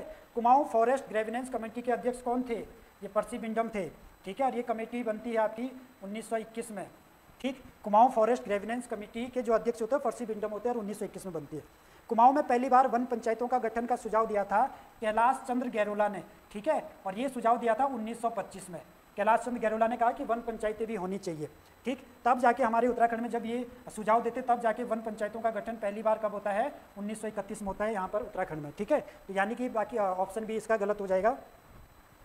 चलो नेक्स्ट क्वेश्चन देखना, 44, टिहरी रियासत में बाल सभा का गठन कब किया गया? देखो टिहरी रियासत में बाल सभा का गठन 1935 में किया करते हैं, और कौन करते हैं भाई? सत्यप्रसाद रतूड़ी के द्वारा, सत्यप्रसाद रतूड़ी के द्वारा किया जाता है बाल सभा का गठन टिहरी में, ठीक है। बाल सभा के द्वारा या बाल सभा के प्रयासों के द्वारा एक समाचार पत्र भी निकाला जाता है भाई, केसरी समाचार पत्र। ये बाल सभा के प्रयासों से निकाला जाता है केसरी पत्र, ठीक है। और बाल सभा ने एक प्रथा भी समाप्त की टिहरी में, उस प्रथा को बोलते हैं छरोली प्रथा। छरोली प्रथा को किसने समाप्त किया टिहरी में? तो ये भी बाल सभा के द्वारा ही समाप्त किया जाता है, ठीक है। छरोली प्रथा क्या होती थी? देखो जब होली होती थी, जो होली के दूसरे दिन क्या होते थे, वहाँ के लोग क्या बोलते थे, जूते चप्पल राख लेकर क्या करते थे, क्या बोलते थे, हल्ला करते थे, जैसे बहुत सारी चीज़ें करते थे, यानी कि गलत चीज़ें करते थे, तो वो छरोली प्रथा थी, ठीक है। तो उसको समाप्त करने वाले कौन है? बाल सभा है। 1930 में भाई अमन सभा का गठन होता है, अमन सभा का गठन होता है, और अमन सभा बनती है लेंसीडाउन में। चलो नेक्स्ट देखो, निम्न में से किस क्रांति का संबंध 1942 से नहीं है? देखो 1942 में आपकी कौन सी क्रांति नहीं है? तिलाड़ी कांड नहीं है। तिलाड़ी क्रांति 30 मई 1930 को होता है, ठीक है। और बोरारो क्रांति होती है भाई 12 12 अगस्त 1942 को। ये बोरारो एक जगह है अल्मोड़ा में, सॉरी कुमाऊं में, तो वहाँ पर एक क्रांति होती है 1942 में। इस क्रांति को इस समय एक्टन गोलीकांड, एक्टन गोलीकांड भी कहते हैं। क्यों? क्योंकि इस समय एक्टन कुमाऊं का कमिश्नर था और उसने यहाँ पर ये क्रांति दबाने के लिए गोलियां चलाई, इसलिए इसे एक्टन गोलीकांड कहते हैं। सालम क्रांति आपको पता है भाई 25 अगस्त 1942 को होती है, ठीक है। सालम अल्मोड़ा में एक जगह है, सालम की क्रांति राम सिंह आज़ाद के नेतृत्व में होती है सालम की क्रांति, ठीक है। चलो तो इसका आंसर क्या हो जाएगा? Option A. नेक्स्ट देखना 46, निम्न में से गलत कथन का चयन करना। लोकर कमेटी जनजातियों की पहचान के लिए, ठीक है भाई, लोकर कमेटी ने सरकार ने 1965 में, देखो भारत सरकार ने क्या किया, 1965 में एक कमेटी बनाई, लोकर कमेटी। और ये लोकर कमेटी का काम क्या था भाई कि पूरे भारत में ऐसी जाति को ढूंढना है जो पिछड़ी है, जिन्हें हम जनजाति का दर्जा दे सके। तो ये उत्तराखंड आए, उत्तराखंड में इन्हें 5 जातियाँ मिली, ठीक है, भोटिया, राजी, थारू, बोक्सा, ठीक है, जौनसारी, ये सारी 5 जातियाँ मिली इन्हें, ठीक है। तो इनको क्या है, जनजाति का दर्जा दिया गया है। तो जनजाति का दर्जा इन 5 को किसने दिया भाई? किस कमेटी के थ्रू मिला है? लोकर कमेटी। और ये कमेटी कब बनती है? 1965 में। और हमारे उत्तराखंड में जो 5 जातियों को दर्जा मिलता है जनजाति का, वो 1967 में मिलता है, ठीक है। चलो तो ये तो सही है। बजवर नामक त्यौहार थारू जनजाति बनाती है, ये भी सही है। झुमड़ा, सजनी, लेचारी और खिचड़ी नृत्य राज्य में नहीं होता है, ठीक है, ये थारू का है, थारू, ठीक, थारू में होता है ये सारे नृत्य, झुमड़ा, सजनी, लेचारी और खिचड़ी। जौनसारी को चक्राता तहसील में जोड़ा गया था 1829 में, ठीक है भाई, ठीक है। तो यहाँ पर क्या हो जाएगा? ऑप्शन सी इसका गलत हो जाएगा। चलो नेक्स्ट देखना 47 क्वेश्चन। द हिल्स पत्रिका का प्रकाशन कहाँ से होता था? द हिल्स का प्रकाशन होता था मसूरी से, ठीक है। और मसूरी से ये 1842 में निकाला गया जॉन मैकिनन के द्वारा। जॉन मैकिनन ने द हिल्स नामक पत्रिका निकाली मसूरी से, ठीक है। और ये उत्तराखंड से निकलने वाला पहला समाचार पत्र है द हिल्स, ठीक। बाकी नैनीताल से निकलता था भाई, नैनीताल के जसपुर से आपका समय विनोद निकाला गया, समय विनोद समाचार पत्र। और समय विनोद समाचार पत्र जो है ये 1868 में निकलता है और ये जयदत्त जोशी के द्वारा निकाला गया, जयदत्त जोशी के द्वारा, ठीक है। और समय विनोद उत्तराखंड से निकलने वाला पहला हिंदी भाषा का समाचार है, ठीक है। बाकी देहरादून से निकाला गया था आपका गढ़वाली समाचार पत्र, गढ़वाली समाचार पत्र जो कि 1905 में निकलता है। जबकि अल्मोड़ा से आपका अल्मोड़ा अखबारी निकाला गया, अल्मोड़ा अखबार, ठीक है। और ये 1871 में निकलता है, कुमाऊं से निकलने वाला पहला समाचार पत्र, ठीक है। चलो नेक्स्ट देखो, भारतीय प्रबंध संस्थान कहाँ स्थित है? तो ये IIM की बात कर रहा है भाई, IIM, एक IMA है वो अलग है IMA, ठीक है, वो ये IIM है, IMA आपका देहरादून है, जबकि IIM आपका काशीपुर में है। चलो नेक्स्ट देखना, सुमेलित नहीं है। देखो सुमेलित यहाँ पर नहीं है। देखो नगरीय साक्षरता आपकी ठीक है भाई, 84.45% आपकी नगरीय साक्षरता है, जबकि क्या बोलते हैं ग्रामीण साक्षरता देखें, ग्रामीण साक्षरता, तो ये ग्रामीण साक्षरता है आपकी 76.31%, ठीक है। तो पहला तो सही आपका। लिंगानुपात उत्तराखंड का 963 है, जनघनत्व 189 है, ठीक है। तो आपका गलत छाड़ना है ना, तो गलत सुमेलित नहीं है। तो ग्रामीण लिंगानुपात है आपका 1000, जबकि ये कैसा है? शहरी लिंगानुपात है। चलो नेक्स्ट देखो 50वां क्वेश्चन, निम्न में से सही कथन चुनना है। रामायण वाटिका, देखो रामायण वाटिका कहाँ पर है? हल्द्वानी में, महाभारत वाटिका, रामायण वाटिका, ठीक है। पॉलिनेटर पार्क, ये पॉलिनेटर पार्क आपका कहाँ पर है? ये पॉलिनेटर पार्क आपका हल्द्वानी में है, हल्द्वानी, ठीक है, हल्द्वानी में है। डायनासोर पार्क आपका देहरादून में नहीं है, ठीक है, डायनासोर पार्क भी आपका हल्द्वानी में है। और लाइकन पार्क, ठीक है, मुंशियारी में, यानी कि इसका क्या हो जाएगा? 1 और 4 इसका राइट आंसर हो जाएगा। चलो नेक्स्ट देखना 51 क्वेश्चन, निम्न में से चारों धामों में राजमार्गों में कौन सा सुमेलित नहीं है? देखो चारों धाम और उसके राष्ट्रीय राजमार्ग, कौन से राष्ट्रीय राजमार्ग पर कौन सा धाम है, तो कौन सा गलत है भाई? देखो आपका गंगोत्री नेशनल पार्क, जो वर्तमान की बात कर रही है, वर्तमान में, पहले आपका गंगोत्री नेशनल पार्क जो था, सॉरी गंगोत्री जो मंदिर थे गंगोत्री, वो आपके किस नेशनल हाईवे पे था? तो 108 पे था, लेकिन अब नाम चेंज हो चुके हैं, तो पहला ही आपका गलत मिल गया भाई। तो ये आपका NH 34 पर है, ठीक है। फिर यमुनोत्री आपका 134 पर है, ठीक है, NH 134। केदारनाथ आपका 107 पर है, NH 107। और बद्रीनाथ आपका NH 7 पर है, ठीक है भाई। तो पहला ही ऑप्शन आपका गलत हो गया। चलो नेक्स्ट देखना, निम्न में से कौन सी पुस्तक सही सुमेलित है? देखो हिमालय ट्रेवल्स तारादत्त गैरोला नहीं, हिमालय ट्रेवर्स लिखी है आपकी जोत सिंह नेगी ने, जोत सिंह नेगी ने लिखी है। जबकि तारादत्त गहलोला की क्या है, हिमालय फोकलोर। ठीक है। कुमाऊं की चित्रकला आर.एस. टूलिया ने नहीं लिखी है, यशोधर मटपाल ने लिखी है। यशोधर मटपाल के द्वारा लिखी गई है। ठीक है। हिमालय की यात्रा लिखी है काका साहब कालेलकर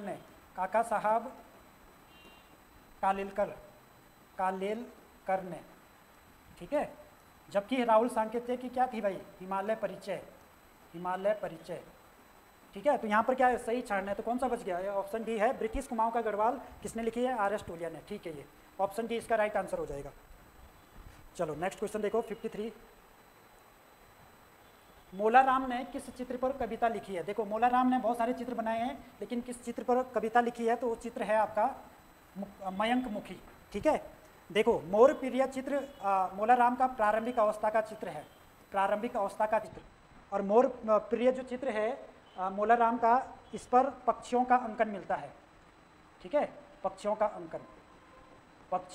अंकन। देखो अगर क्वेश्चन ऐसे पूछे कि मोलाराम के किस चित्र में पक्षियों का अंकन किया गया है, तो मोर पिया में। ठीक है। और कैसा चित्र है, प्रारंभिक अवस्था का। मयंक मुखी चित्र पर कविता लिखी गई है, और मयंक मुखी चित्र है मोलाराम का प्रौढ़ काल का। ठीक है। उत्कंठिता नायिका, ये चित्र मोलाराम का सबसे उत्कृष्ट चित्र है।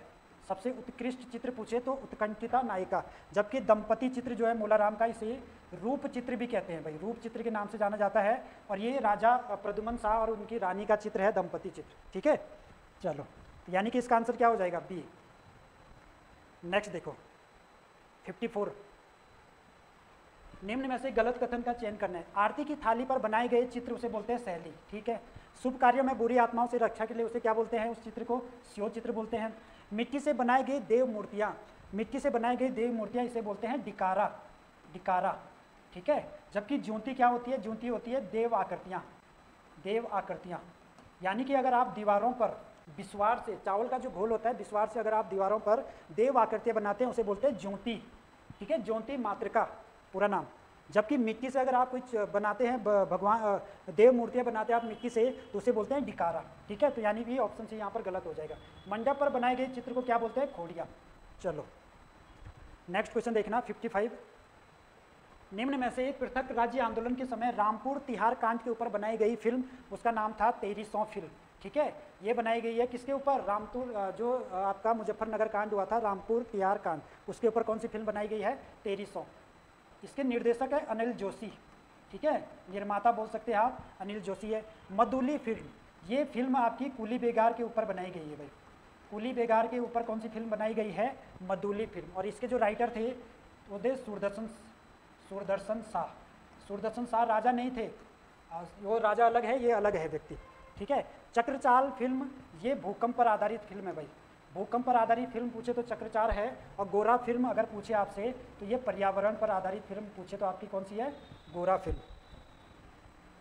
चलो नेक्स्ट क्वेश्चन देखो 56। निम्न में से कौन सा वन गीत है। देखो भाई वन गीत कौन कौन से हैं, देखो न्यूली भी वन में गाए जाते हैं, चूरा भी गाए जाते हैं, चूरा या दूड़ा एक ही बात है। ठीक है। तो यानी कि ए और बी इसका राइट आंसर हो जाएगा। गुडेल कैसा गीत है, गुडेल है आपका कृषि गीत, कृषि। ठीक है। गुडेल हो गया, हुड़किया बॉल। ठीक है। और बोरान, भूतिया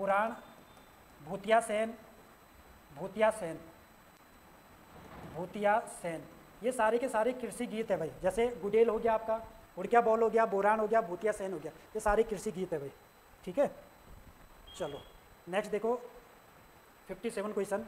निम्नलिखित में से गलत कथन चुनना है भाई, गलत छानना है। यहाँ पर देखो, मकर वाहिनी माँ गंगा का मंदिर बनाया था जयेंद्र सरस्वती ने। ठीक है, ये ठीक है। और ये मंदिर कहाँ है, ये हरिद्वार में है भाई। ठीक। चलो नेक्स्ट देखना, जागेश्वर मंदिर का निर्माण सीलवर्मन ने नहीं किया था, शालीवाहन ने किया था। शालीवाहन ने, कार्तिकेयपुर राजवंश के या कत्यूरी राजवंश के शालीवाहन ने जागेश्वर मंदिर का निर्माण किया था अल्मोड़ा में। ठीक है। तो ये आपका गलत हो गया भाई। बाकी पशुपतिनाथ महादेव मंदिर किसने बनाया है, बाबा अमरनाथ ने, और ये भी कहाँ है, हरिद्वार में है। ठीक। और नीलेश्वर मंदिर किसने बनाया है, सुजीत सिंह ने। और ये नीलेश्वर मंदिर चंडी देवी मंदिर के तलवट्टी पर है। ठीक है। और ये आपका हरिद्वार में है। चलो नेक्स्ट क्वेश्चन देखो 58 क्वेश्चन। निम्न में से कौन सा मेला रुद्रप्रयाग में नहीं लगता है? तो रुद्रप्रयाग में कौन सा मेला नहीं लगता है? देखो, जोग मेला भी लगता है रुद्रप्रयाग में, जाक मेला भी लगता है रुद्रप्रयाग में, ठीक है, कार्तिक स्वामी मेला भी रुद्रप्रयाग में लगता है, कैला पीर मेला नहीं लगता है रुद्रप्रयाग में, कैला पीर मेला लगता है आपका टिहरी गढ़वाल में। चलो नेक्स्ट क्वेश्चन देखो, 59 क्वेश्चन। निम्न में से कौन सा कथन गलत है? द्योरा यात्रा होगी। द्योरा यात्रा पिथौरागढ़ जिले में होती है और इस यात्रा में रास्ते भर नंगे पांव चलते हैं, ठीक है भाई। ये यात्रा कहाँ होती है? पिथौरागढ़ में होती है। वारुणी पंचकोसी यात्रा उत्तरकाशी जिले में 1 दिन की यात्रा होती है, ठीक है, ये भी 1 दिन की यात्रा होती है और ये 15 किलोमीटर की यात्रा होती है भाई, ठीक है, 1 दिन में। चलो ये भी ठीक है आपका। पवाली कांटा यात्रा, केदार यात्रा अगस्त सितंबर माह में होती है, ठीक है, अगस्त सितंबर माह में होती है पवाली केदार कांटा यात्रा, लेकिन ये उत्तरकाशी से रुद्रप्रयाग के बीच नहीं होती है, ये होती है आपकी टिहरी से रुद्रप्रयाग, टिहरी से रुद्रप्रयाग के बीच में होती है, यानी कि तो ऑप्शन सी यहाँ पर आपका गलत हो गया भाई, ठीक है, गलत छानना है तो ये गलत है आपका। बाकी खतलिंग रुद्र देवी यात्रा टिहरी गढ़वाल में सितंबर माह में होती है और खतलिंग रुद्र देवी यात्रा को 5वां धाम यात्रा भी बोलते हैं। 5वां धाम यात्रा के नाम से किस यात्रा को जाना जाता है? तो खतलिंग रुद्र देवी यात्रा को। चलो नेक्स्ट क्वेश्चन देखो, निम्न में से कौन सा आभूषण गले में नहीं पहना जाता है? देखो, कंठी माला पहनी जाती है, कंठी माला अलग है, गुंठी माला अलग है। गुंठी माला हाथ में पहनी जाती है, कंठी माला गले में। चरियो पहनी जाती है, हमेल जिसे बलडंग भी बोलते हैं, बलडंग, ठीक है। बचा क्या? बीरा वाली, छांकरी वाली, ये आपका सिर में पहना जाता है भाई, सिर के आभूषण है ये, ठीक है। बांदी हो गया, बिंदी हो गया, मांग टीका हो गया, बीरा वाली हो गया, छांकरी वाली होगी, ये सारे के सारे सिर पर पहने जाते हैं, सर पर। चलो नेक्स्ट देखो, उत्तराखंड में किस हिमालय में वृष्टि छाया प्रदेश देखने को मिलता है? देखो, वृष्टि छाया प्रदेश ट्रांस हिमालय देखने को मिलता है भाई। वृष्टि छाया प्रदेश क्या होता है? वृष्टि छाया प्रदेश होता है, देखो मान लीजिए ये पर्वत है और यहाँ से हवाएं जा रही है, तो हवाएं जब जाती है तो पर्वतों से टकराती है, ठीक है, पर्वतों से जब टकराती है तो ऊपर क्या बोलते हैं, बादल बनते हैं, और जब बादल बनते हैं तो यहाँ पर वर्षा होती है। लेकिन इस पहाड़ का जो पीछे वाला मुख होता है, इधर बारिश नहीं होती है, आगे वाले भाग में तो बारिश होती है, ठीक है, तो जो पर्वत का पीछे वाला भाग होता है वो वहाँ पर बारिश नहीं होती है, तो इसे बोलते हैं वृष्टि छाया प्रदेश, ठीक है। तो उत्तराखंड में ट्रांस हिमालय का पिछला भाग पाया जाता है, आगे वाला नहीं, आगे वाला तिब्बत में है, तो वृष्टि छाया प्रदेश पूछे तो किसका है? ट्रांस हिमालय का है। चलो नेक्स्ट देखना, 62वां क्वेश्चन। उत्तराखंड में सम्मान नागरिक संहिता दिवस कब मनाया जाता है? तो सम्मान नागरिक संहिता दिवस मनाया जाता है 27 जनवरी को। चलो नेक्स्ट देखो, 63 क्वेश्चन। निम्न में से पर्वतों और जिलों में कौन सा गलत है भाई? देखो, कालानाग पर्वत आपका उत्तरकाशी में है, ठीक है, मंदिर पर्वत चमोली में है, राजरंभा पर्वत पिथौरागढ़ में है, थड़िया सागर पर्वत रुद्रप्रयाग में नहीं है, यह आपका उत्तरकाशी में है, थड़िया सागर उत्तरकाशी में है, तो यहाँ पर आपका ऑप्शन डी आंसर हो जाएगा। चलो 64 देखना, सिंगोली भटवाड़ी जल विद्युत परियोजना किस जनपद में स्थित है? देखो भाई, ये जो विद्युत परियोजना ये मंदाकिनी नदी पर है, मंदाकिनी नदी पर, और मंदाकिनी नदी आपकी किस जिले में बहती है? रुद्रप्रयाग में। चलो नेक्स्ट देखो, 65। चंद्र सिंह गढ़वाली उद्यान एवं वानिकी विश्वविद्यालय किस जनपद में स्थित है? तो ये जो विश्वविद्यालय है भाई, ये बरसार में है, बरसार, और बरसार आपका पौड़ी गढ़वाल में है, ठीक है। इस विश्वविद्यालय की स्थापना हुई थी 2011 में हुई थी, लेकिन इसका जो नाम चंद्र सिंह गढ़वाली पड़ता है वो 2015 में पड़ता है, ठीक है। चंद्र सिंह गढ़वाली नाम अगर पूछे कि चंद्र सिंह, इस विश्वविद्यालय के आगे चंद्र सिंह गढ़वाली नाम कब जोड़ा गया? तो 2015 में। चलो 66 देखना, निम्न में से गलत कथन का चयन करें। खिलती कलिया योजना 2015 की है, ठीक है, गलत छानना है यहाँ पर, ठीक है, ठीक है। ये खिलती कलिया योजना 2015 की, और ये किससे है भाई? कुपोषण से है, कुपोषण मुक्त से है। कुपोषण से मुक्त करने के लिए कौन सी योजना चलाई गई है? तो वो आपकी खिलती कलिया योजना। मोनाल योजना, ठीक है, 2011 की, किशोरियों को सशक्त बनाने के लिए, जो हमारी किशोरियाँ हैं, बालिकाएं 11 से 18 साल की, उनको सशक्त बनाने के लिए। आरोही योजना 2002 की है, तो क्या है गलत, क्या पहुँच गया भाई? देवभूमि मुस्कान योजना 2012 की नहीं है, ये 2009 की है, और ये है निःशुल्क शिक्षा से, निःशुल्क शिक्षा से ये योजना शुरू की गई है। चलो 67 देखो, निम्न में से कौन सा कथन सही है? गढ़वाली प्रेस क्लब की स्थापना 1912 में देहरादून से की गई, ठीक है भाई। गढ़वाली प्रेस क्लब की स्थापना 1912 में देहरादून में हुई। इस प्रेस से विशाल कीर्ति समाचार पत्र होता था? नहीं, विशाल कीर्ति समाचार पत्र इससे नहीं निकाला जाता था, इससे निकाला जाता था गढ़वाली समाचार पत्र, गढ़वाली समाचार पत्र इससे निकाला जाता था, ठीक है। विशाल कीर्ति जो समाचार पत्र है वो बद्री केदार प्रेस से, बद्री केदार प्रेस से निकाला जाता था, ठीक है। और आपको पता है विशाल कीर्ति समाचार पत्र 1913 में निकलता है, और सदानंद कुकरेती के द्वारा, उक्रेती के द्वारा इसे निकाला जाता है 1913 में। किस प्रेस से निकलता था? ये बद्री केदार प्रेस से। जबकि गढ़वाली प्रेस क्लब से निकलता था गढ़वाली समाचार पत्र। गढ़वाली समाचार 1905 वाला है, ठीक है।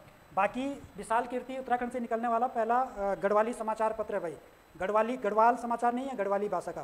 पहले गढ़वाली भाषा का समाचार पत्र विशाल कीर्ति है, ठीक है। चलो, तो यानी कि इसका एक सही होगा, कथन एक इसका राइट आंसर है, कथन वो गलत हो गया। चलो 68 देखना, निम्न में से सही कथन चुनना है भाई। बेलाकुची बाढ़ की घटना 1970 में हुई, ठीक है भाई। और ये घटना कहाँ होती है? चमोली में होती है, ठीक है। नयार नदी पर बाढ़ 1951 में आई, ठीक है। और ये नयार नदी पर बाढ़ पौड़ी में आई थी। मालपा भूस्खलन 1998 में होता है, ठीक है। 18 अगस्त 1998 को होता है, ठीक है। गढ़ीमार ताल का भूस्खलन 1803 में नहीं, ये 1869 में होता है। तो ये गलत हो गया भाई आपका। 1803 में भूकंप आया था, भूकंप, ठीक है, जिसे 60 साल का भूकंप भी कहते हैं। 60 साल का भूकंप, 1803 का जो भूकंप आया था गढ़वाल में, उसे किस नाम से भी जानते हैं भाई? उसे 60 साल का भूकंप भी कहते हैं, ठीक है। और उसे गढ़वाल अर्थ क्यू के नाम से भी जानते हैं, गढ़वाल अर्थ क्यू। इस भूकंप को गढ़वाल अर्थ क्यू और 60 साल का भूकंप भी कहते हैं, जो 1803 में आया था। जबकि गढ़ीमाल ताल की घटना चमोली में होती है, और ये कहाँ पर कब होती है? 1869 में। चलो 69 देखो, निम्न में से किस व्यक्ति के द्वारा सबसे पहले नंदा देवी पर्वत का आरोहण किया गया था? देखो, नंदा देवी पर्वत पर सबसे पहले तो जैसे सबसे पहले चढ़े थे टीजी लॉन्ग स्टॉप, ठीक है। ये चढ़े थे 1905 में, लेकिन ये रहे थे असफल हुए थे, ठीक है। यानी कि चढ़ नहीं पाए पूरा। तो यहाँ पर पूछ रहा है क्वेश्चन कि आरोहण किसने किया सबसे पहले? सबसे पहले चढ़ा ये, लेकिन इसने आरोहण नहीं किया, ये असफल रहा। तो सबसे पहले जो चढ़ा था वो विल टिलमैन और नियोल ओडल, दो व्यक्ति थे ये, नियोल ओडल, ठीक है। और ये दोनों चढ़े थे 1936 में।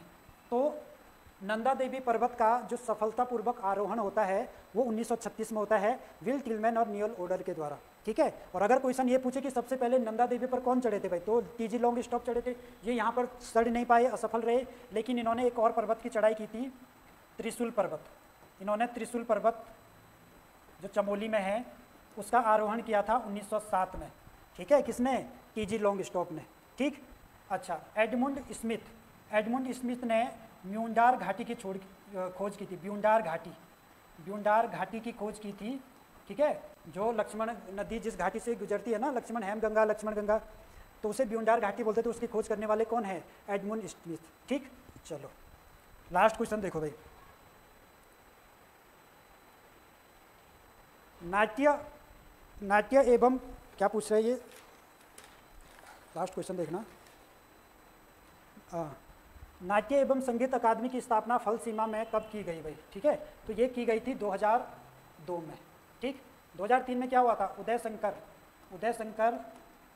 शंकर नृत्य अकादमी, ठीक है। उदय शंकर नाट्य अकादमी, उदय शंकर नृत्य एवं नाट्य अकादमी, उदय शंकर नृत्य एवं नाट्य अकादमी, ठीक। ये अल्मोड़ा में 2003 में, ठीक है। 2004 में देहरादून में संस्कृत साहित्य एवं कला परिषद का गठन होता है।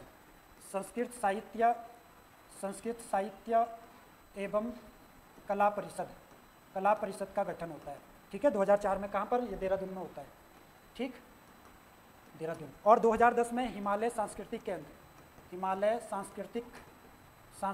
केंद्र की स्थापना होती है देहरादून में, हिमालय सांस्कृतिक केंद्र, ठीक। तो इसका आंसर क्या हो जाएगा? Option A. चलो, तो ये थे आपके उत्तराखंड के क्वेश्चन, ठीक है। तो इसमें शुरू करते हैं। 71 वाला क्वेश्चन है जो पहला ये है कि सिलीगुड़ी जो कॉरिडोर है किस सीमा निम्नलिखित में से किस या किन देशों से लगती है यहाँ पे? तो यहाँ पर हमें पूछा गया सिलीगुड़ी जो कॉरिडोर है, तो अभी हाल ही में सिलीगुड़ी जो कॉरिडोर है वो चर्चा का विषय आपने सुना होगा। सिलीगुड़ी जो कॉरिडोर है, ये सिलीगुड़ी जो कॉरिडोर पड़ता है ये कहाँ पड़ता है? ये पश्चिम बंगाल क्षेत्र में ये पड़ेगा। सिलीगुड़ी कॉरिडोर ये पश्चिम बंगाल में ही पड़ेगा। और ये सिलीगुड़ी जो कॉरिडोर है ये एकमात्र रास्ता है भारत से, मुख्य जो भारत का क्षेत्र है उससे पूर्वोत्तर भारत को जोड़ने वाला जो क्षेत्र होता है। तो यानी कि अगर हम इंडिया के मैप में देखें, सिलीगुड़ी जो कॉरिडोर पड़ता है वो इधर अगर हम देखें इस वाले क्षेत्र में ये पड़ेगा, पश्चिम बंगाल वाले क्षेत्र में, इस क्षेत्र में। तो यहाँ से एकमात्र जो भारत का मुख्य क्षेत्र है, यहाँ से पूर्वोत्तर का जो क्षेत्र है उसको जोड़ने वाला एक मुख्य या संवेदनशील अगर हम देखें तो ये क्षेत्र यहाँ पे पड़ेगा। तो ये चर्चा का विषय अभी हाल ही में क्यों बना, क्योंकि बांग्लादेश में जो अंतरिम सरकार वहाँ पे बनी है, वहाँ के जो अंतरिम प्रमुख है मोहम्मद यूनिस, तो उनका चाइना के साथ काफ़ी वहाँ पे संबंध देखने को मिल रहा है। और वो चाइना के बाद उन्होंने एक स्टेटमेंट दिया कि भारत का जो पूर्वोत्तर वाला क्षेत्र है वो कहीं ना कहीं वो लैंडलॉक है। तो ये वहाँ पे उन्होंने स्टेटमेंट दिया, यानी कि जो भारत के विरोध में हम कह सकते हैं। तो उन्होंने कहा कि पूर्वोत्तर का जो क्षेत्र है वो लैंडलॉक है और एकमात्र जो रास्ता है पूर्वोत्तर के लिए जाने के लिए, तो वो यानी कहीं ना कहीं बांग्लादेश की सहायता से वहाँ पे जाना पड़ता है। तो इसलिए भारत ने क्या किया, इसका विरोध भी किया। तो इसलिए ये चर्चा का विषय बना हुआ है। तो सिलीगुड़ी जो कॉरिडोर पड़ेगा वो पश्चिम बंगाल में पड़ेगा और यहाँ पर दो देश यहाँ पे लगते हैं, यानी कि एक तरफ अगर हम यहाँ देखें तो यहाँ नेपाल यहाँ पे होगा, इस क्षेत्र में नेपाल होगा और जो नीचे वाला क्षेत्र है तो यहाँ पे आएगा क्या, बांग्लादेश। ठीक है, तो यानी कि एक संवेदनशील क्षेत्र है। और इसी से अगर हम आगे देखें, यहाँ तिब्बत चाइना वाला क्षेत्र है, तिब्बत जहाँ पे चाइना का अधिकार है, तिब्बत चीन। तो यहाँ पर इस सिलीगुड़ी जो कॉरिडोर है, इस सिलीगुड़ी कॉरिडोर से जो चाइना का जो क्षेत्र है मात्र 500 किलोमीटर की दूरी है। तो इसलिए एक संवेदनशील क्षेत्र वहाँ पे सिलीगुड़ी कॉरिडोर वहाँ पे होगा। तो यहाँ पर पूछा गया कि सिलीगुड़ी कॉरिडोर की सीमा किन देशों के साथ लगती है, तो यानी कि दो देशों के साथ यहाँ पे लगती है। एक तरफ यहाँ पे नेपाल होगा, दूसरी तरफ यहाँ पे क्या होगा, बांग्लादेश यहाँ पे हो जाएगा। इसकी अगर हम बात करें सिलीगुड़ी कॉरिडोर की, तो इसकी जो चौड़ाई है, चौड़ाई 25 किलोमीटर के करीब इसकी चौड़ाई हो जाएगी। और इसकी अगर लंबाई की बात करें तो लंबाई ये 60 किलोमीटर के करीब यहाँ पे लंबाई इसकी हो जाएगी। तो 21 से लेकर 22 किलोमीटर तक ये चौड़ा क्षेत्र है और लगभग 60 किलोमीटर तक यहाँ पे इसकी लंबाई है सिलीगुड़ी जो कॉरिडोर है। तो वहाँ पर पश्चिम बंगाल में जो दार्जिलिंग क्षेत्र पड़ता है या जलपाईगुड़ी नाम से वहाँ पे डिस्ट्रिक्ट है, तो उन क्षेत्रों में ये सिलीगुड़ी कॉरिडोर पड़ता है। तो ये भारत का एकमात्र रास्ता है पूर्वोत्तर क्षेत्र में जाने के लिए। अब जब ये बांग्लादेश के जो अभी अंतरिम प्रमुख हैं उन्होंने ये स्टेटमेंट दिया, तो उसके बाद भारत ने एक नया प्रोजेक्ट जो भारत का था पूर्वोत्तर में समुद्र के रास्ते से जाने वाला, तो यहाँ से जो कलकत्ता बंदरगाह है, कलकत्ता पोर्ट के माध्यम से आगे चलकर म्यांमार के साथ भारत का एक प्रोजेक्ट चल रहा है। उस प्रोजेक्ट को कहते हैं वहाँ पे क्या, कलादान प्रोजेक्ट। तो भारत इस कलादान प्रोजेक्ट पर अब तेजी से यहाँ पे कार्य कर रहा है। वहाँ पर कलादान एक नदी भी है, तो भारत का क्या है, समुद्री मार्ग से कलकत्ता पोर्ट से होते हुए म्यांमार में जाएंगे और म्यांमार से फिर जो कलादान वहाँ पे नदी है, इस कलादान नदी के माध्यम से म्यांमार के रास्ते होते हुए फिर सड़क मार्ग से होते हुए भारत पूर्वोत्तर क्षेत्र में अपना समुद्री मार्ग यानी कि एक नया वैकल्पिक मार्ग भी तैयार कर रहा है। ठीक है, तो इस पर अब तेजी से यहाँ पे काम शुरू हो गया है, तो ये भी आपको ध्यान रखना है। तो यहाँ पर इसका जो राइट आंसर हो जाएगा वो केवल और केवल यानी कि ए वाला हो जाएगा कि नेपाल और जो बांग्लादेश है, तो यहाँ से सिलीगुड़ी कॉरिडोर की सीमा यहाँ पे लगती है। अब इससे पहले जैसे बांग्लादेश में जो सरकार थी शेख हसीना की, तो शेख हसीना के साथ भारत के संबंध अच्छे थे, तो इस समय ऐसी स्थितियां नहीं थी। लेकिन अब बांग्लादेश हो गया, नेपाल हो गया, इनकी धीरे धीरे दोस्ती अगर हम देखें तो मित्रता इनकी चाइना के साथ वहाँ पे देखने को मिल रही है। तो इसलिए कहीं ना कहीं भारत इस क्षेत्र के लिए संवेदनशील है यहाँ पे, और यानी कि यहाँ पे अब नया वैकल्पिक मार्ग भी यहाँ पे भारत ढूंढ रहा है। तो इसका राइट आंसर हो जाएगा ए। ठीक है, अगला हम नेक्स्ट देखते हैं। इसमें दूसरा क्वेश्चन है जो इसमें है कि भारत के संविधान के अंतर्गत विषय तथा संबंधित सूची के बारे में निम्न युग्मों में से कौन सा सुमेलित नहीं है। तो यहाँ पे हमें बताना कि कौन सा सुमेलित नहीं होगा। तो ये 7वीं अनुसूची आपने पढ़ी होगी। 7वीं अनुसूची में 3 सूचियों में विषयों का बंटवारा यहाँ पे किया गया है। 7वीं अनुसूची में 3 प्रकार की सूचियां होती हैं। एक है क्या, संघ सूची, दूसरे है यहाँ पे क्या, राज्य सूची, और तीसरा हो जाएगा यहाँ पे समवर्ती सूची। तो ये 3 प्रकार के विषय यहाँ पे 7वीं अनुसूची में हो जाएंगे। समवर्ती, तो संघ सूची की बात करें तो यानी कि इन पर कानून बनाने का जो अधिकार हो जाएगा वो केंद्र सरकार का होता है, और इसमें वर्तमान में 100 विषय इसमें हो जाएंगे। 100 विषय, तो ऐसे 100 विषयों पर यानी कि केंद्र ही कानून बना सकता है। राज्य सूची के विषय यानी कि जिन पर कानून केवल और केवल कौन बना सकता है, राज्य बना सकता है। तो ऐसे वर्तमान में 61 विषय यहाँ पे हैं। और अगर हम समवर्ती सूची की बात करें तो यानी कि जिन पे कानून केंद्र और राज्य दोनों बना सकते हैं, तो वो समवर्ती सूची के विषय यहाँ पे आ जाएंगे। तो ऐसे वर्तमान में 52 सब्जेक्ट ऐसे हैं जो समवर्ती सूची में है। तो यहाँ पर हमें ये देखना है 72 क्वेश्चन में कि यहाँ पर कौन सा सुमेलित नहीं है। तो जैसे वन है, फॉरेस्ट वाला है, तो ये समवर्ती सूची में आएगा। ये पहले इसको राज्य सूची के अंतर्गत रखा गया था, बाद में इसे समवर्ती सूची में शामिल किया गया था, तो ये वाला सही हो जाएगा। दूसरा है यहाँ पे शेयर मार्केट, तो शेयर मार्केट यहाँ पे दिया है समवर्ती सूची, तो ये गलत हो जाएगा। शेयर मार्केट समवर्ती सूची में नहीं है, बल्कि ये कहाँ पे हो जाएगा, ये संघ सूची का विषय हो जाएगा। तीसरा है इसमें डाकघर बचत बैंक, तो ये संघ सूची का विषय हो जाएगा, तो यानी कि ये भी सही है। उसके बाद डी वाला है जन स्वास्थ्य, तो ये राज्य सूची का, या जन स्वास्थ्य को हम लोक स्वास्थ्य भी कह सकते हैं, तो ये भी किस सूची का विषय हो जाएगा, ये राज्य सूची का विषय हो जाएगा। तो यहाँ पर हमें बताना है कि कौन सा सुमेलित नहीं है, तो इसका जो राइट आंसर हो जाएगा वो बी वाला राइट आंसर हो जाएगा। शेयर मार्केट संघ सूची का विषय है, न कि समवर्ती सूची का विषय। ठीक है, अगला देखते हैं, इसमें 73 वाला क्वेश्चन है। 73 क्वेश्चन है, इसमें निम्नलिखित भाषाओं पर विचार कीजिए। पहला इसमें गुजराती, कन्नड़ और तेलुगु, तो इसमें से हमें देखना है कि उपयुक्त में से किनको शास्त्रीय क्लासिकल भाषा का दर्जा यहाँ पे दिया गया है। तो हमें देखना है कि शास्त्रीय भाषाओं का दर्जा कितने भाषाओं को दिया गया है और इनमें से कौन सी होंगी जिनको क्लासिकल लैंग्वेज का दर्जा दिया गया है। तो अभी हम वर्तमान में देखें तो वर्तमान में 11 क्या है, 11 भाषाएं हैं जिनको क्या है क्लासिकल लैंग्वेज का दर्जा यहाँ पे दिया गया है। अगर हम पहले देखें, पहले इसमें 6 ही यहाँ पे भाषाएं थी, पहले 6 भाषाएं थी और बाद में अभी 2024 में 5 नई भाषाओं को यहाँ पे जोड़ा गया है। तो यानी कि कुल मिला के अब वर्तमान में अगर हम देखें तो 11 क्लासिकल लैंग्वेज यहाँ पे हो जाएंगी। तो इसमें से हमें ढूंढना है, या सबसे पहले अगर पूछा जाएगा कौन सी लैंग्वेज यहाँ पे जोड़ी गई थी, तो सबसे पहले तमिल को जोड़ा गया था।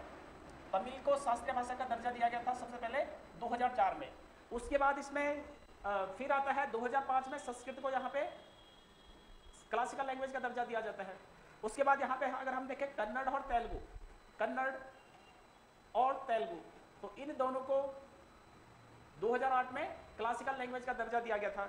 उसके बाद इसमें आता है मलयालम को यहाँ पे दर्जा दिया जाता है कब, 2013 में। और उसके बाद इसमें आता है मलयालम के बाद इसमें 2014 में आता है इसमें उड़िया। ठीक है, तो यानी कि पहले इसमें अगर हम देखें तो ये टोटल 1 2 3 4 5 और 6, यानी कि ये 6 लैंग्वेज पहले थी। और 2024 में नई जो भाषाएं इसमें जुड़ेगी, 2024 में अगर हम 2024 में देखें तो 2024 में 5 नई भाषाएं जोड़ी जाती है इसमें। एक तो बंगला हो गया, इसके अलावा असमिया हो गया, असमिया के अलावा इसमें पाली हो गया, पाली के अलावा इसमें जोड़ा जाता है किसको, प्राकृत को। ठीक है, और प्राकृत के अलावा इसमें एक और जोड़ी जाती है, तो वो हो जाएगी कौन सी, पाली, प्राकृत, और इसमें जोड़ा जाएगा मराठी। ठीक है, एक हो जाएगी इसमें मराठी। तो यानी कि अब टोटल अगर हम देखें तो ये 11 लैंग्वेज यहाँ पे हो जाएंगी। तो इसमें से हमें ढूंढना है कि कौन सी नहीं होगी। तो इसमें गुजराती नहीं है, क्लासिकल लैंग्वेज गुजराती को नहीं दिया गया। तो कन्नड़ हो गया, तेलुगु हो गया, केवल और केवल इसमें 2 और 3 ही सही है। तो इसका राइट आंसर जो हो जाएगा वो सी, इसका राइट आंसर यहाँ पे हो जाएगा। अगला इसमें 74 वाला क्वेश्चन है, निम्न में से मंडल आयोग का गठन किस प्रधानमंत्री के समय किया गया था। तो अगर हम मंडल आयोग की बात करें तो ये मंडल आयोग किसके नाम से है, तो एक आते हैं बीपी मंडल के नाम से आते हैं, बीपी मंडल, जिनका नाम होता है क्या, बिंदेश्वरी प्रसाद मंडल। तो इनके द्वारा या इनकी अध्यक्षता में एक आयोग गठित किया गया था। और ये आयोग इसलिए गठित किया गया था कि जो सामाजिक क्षेत्र में, शैक्षणिक क्षेत्र में पिछड़े वर्ग के लोग हैं, उनकी ये पहचान यहाँ पे करनी थी। यानी कि कुल मिला के ओबीसी वर्ग जो था, तो उनकी पहचान इनको करनी थी। तो ये मोरारजी देसाई जब प्रधानमंत्री बनते हैं 1977 में, तो उसके बाद ही इस मंडल आयोग का गठन होता है। तो मोरारजी देसाई 1977 से 79 तक प्रधानमंत्री रहते हैं। तो इन्हीं के कार्यकाल के दौरान मंडल आयोग जो गठित होगा वो 1979 में ये गठित होगा। और ये जो अपनी रिपोर्ट देगा, ये रिपोर्ट देगा कब, 1980 में। तो इस रिपोर्ट के आधार पे आगे चलकर क्या होता है, ये ओबीसी वर्ग को, जो मंडल आयोग होता है, ये ओबीसी वर्ग को 27% रिजर्वेशन देने की बात ये करता है। यही सिफारिश करता है कि 27% इनको रिजर्वेशन मिलना चाहिए। और फिर इन्हीं की सिफारिश पर आगे चलकर विश्वनाथ वीपी सिंह, इनकी गवर्नमेंट आती है 1990 में। तो यानी कि हम कह सकते हैं कि 10 साल के बाद, 1980 में इन्होंने रिपोर्ट दे दी थी, उसके 10 साल के बाद 1990 में क्या होता है, जो ओबीसी वर्ग है इनको 27% यहाँ पे रिजर्वेशन दिया जाता है 1990 में। तो वीपी सिंह सरकार 1990 में ये रिजर्वेशन यहाँ पे देगी।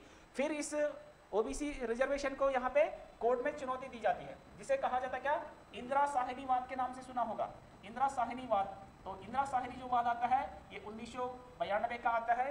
तो इंदिरा साहनी के द्वारा ये कोर्ट में, सुप्रीम कोर्ट में ये चैलेंज किया जाता है, 27% जो रिजर्वेशन होता है।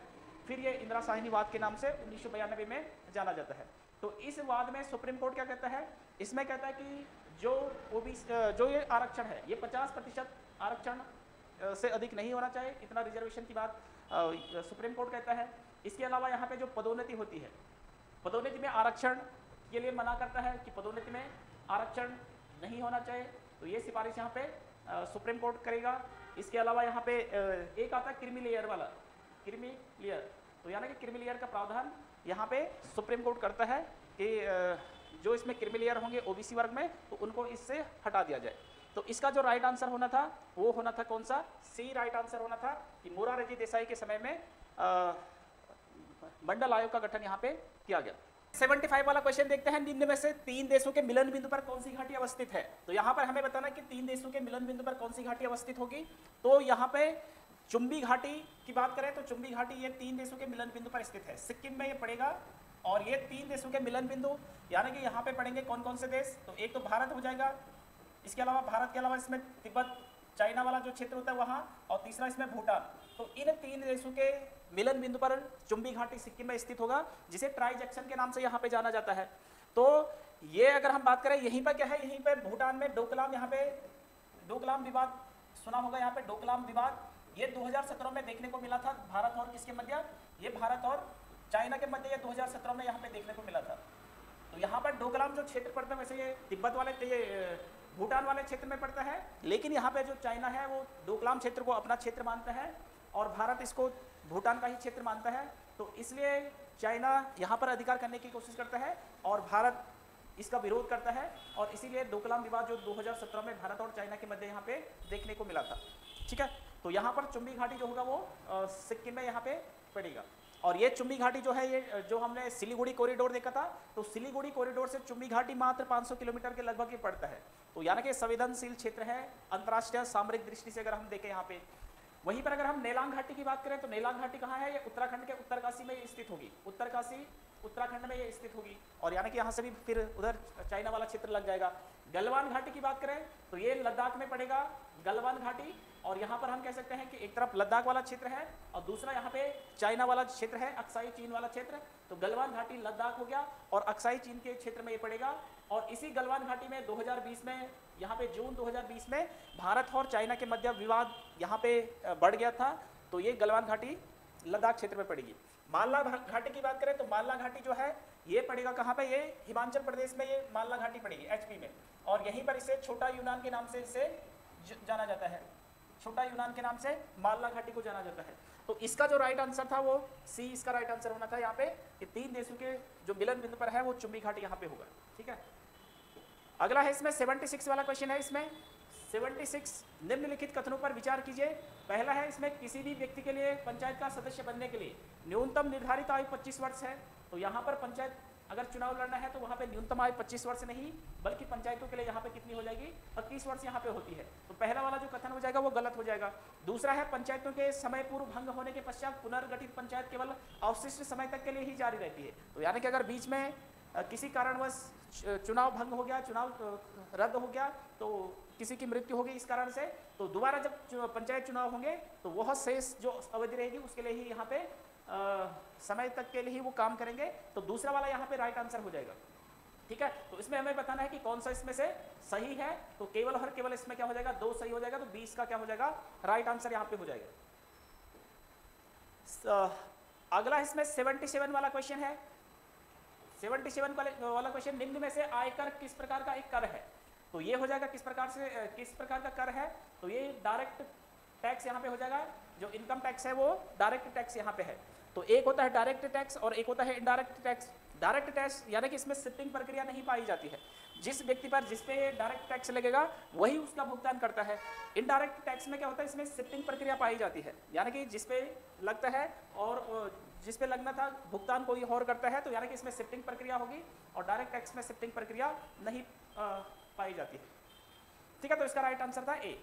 अगला इसमें 78 वाला क्वेश्चन है, निम्न में से गरीबी का दुष्चक्र सिद्धांत किसने दिया। तो गरीबी का जो दुष्चक्र सिद्धांत होता है वो रेगनर नक्स के द्वारा यहाँ पे दिया जाता है। तो इसका जो राइट आंसर होना था वो होना था ए, रेगनर नक्स के द्वारा ही यहाँ पे गरीबी का दुष्चक्र सिद्धांत दिया। तो इन्होंने कहा, इनके द्वारा कहा गया कि यानी कि जो कम आय है, कम आय, कम बचत और कम निवेश के कारण गरीब देश और गरीब लोग गरीबी से बाहर निकालने के लिए संघर्ष करते हैं।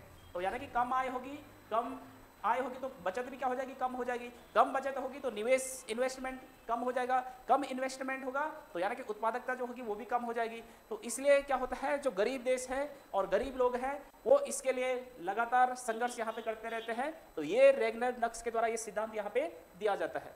वहीं पर दादाभाई नौरोजी की बात करें तो इन्होंने धन का निष्कासन सिद्धांत यहाँ पे दिया था, धन का निष्कासन सिद्धांत। ये दादाभाई नौरोजी के द्वारा ये सिद्धांत यहाँ पे दिया जाता है, ठीक है। बाकी एडम स्मिथ की बात करें तो ये इनकी एक बुक होती है वेल्थ ऑफ नेशन, इकोनॉमिक्स के जनक के रूप में भी इनको जाना जाता है।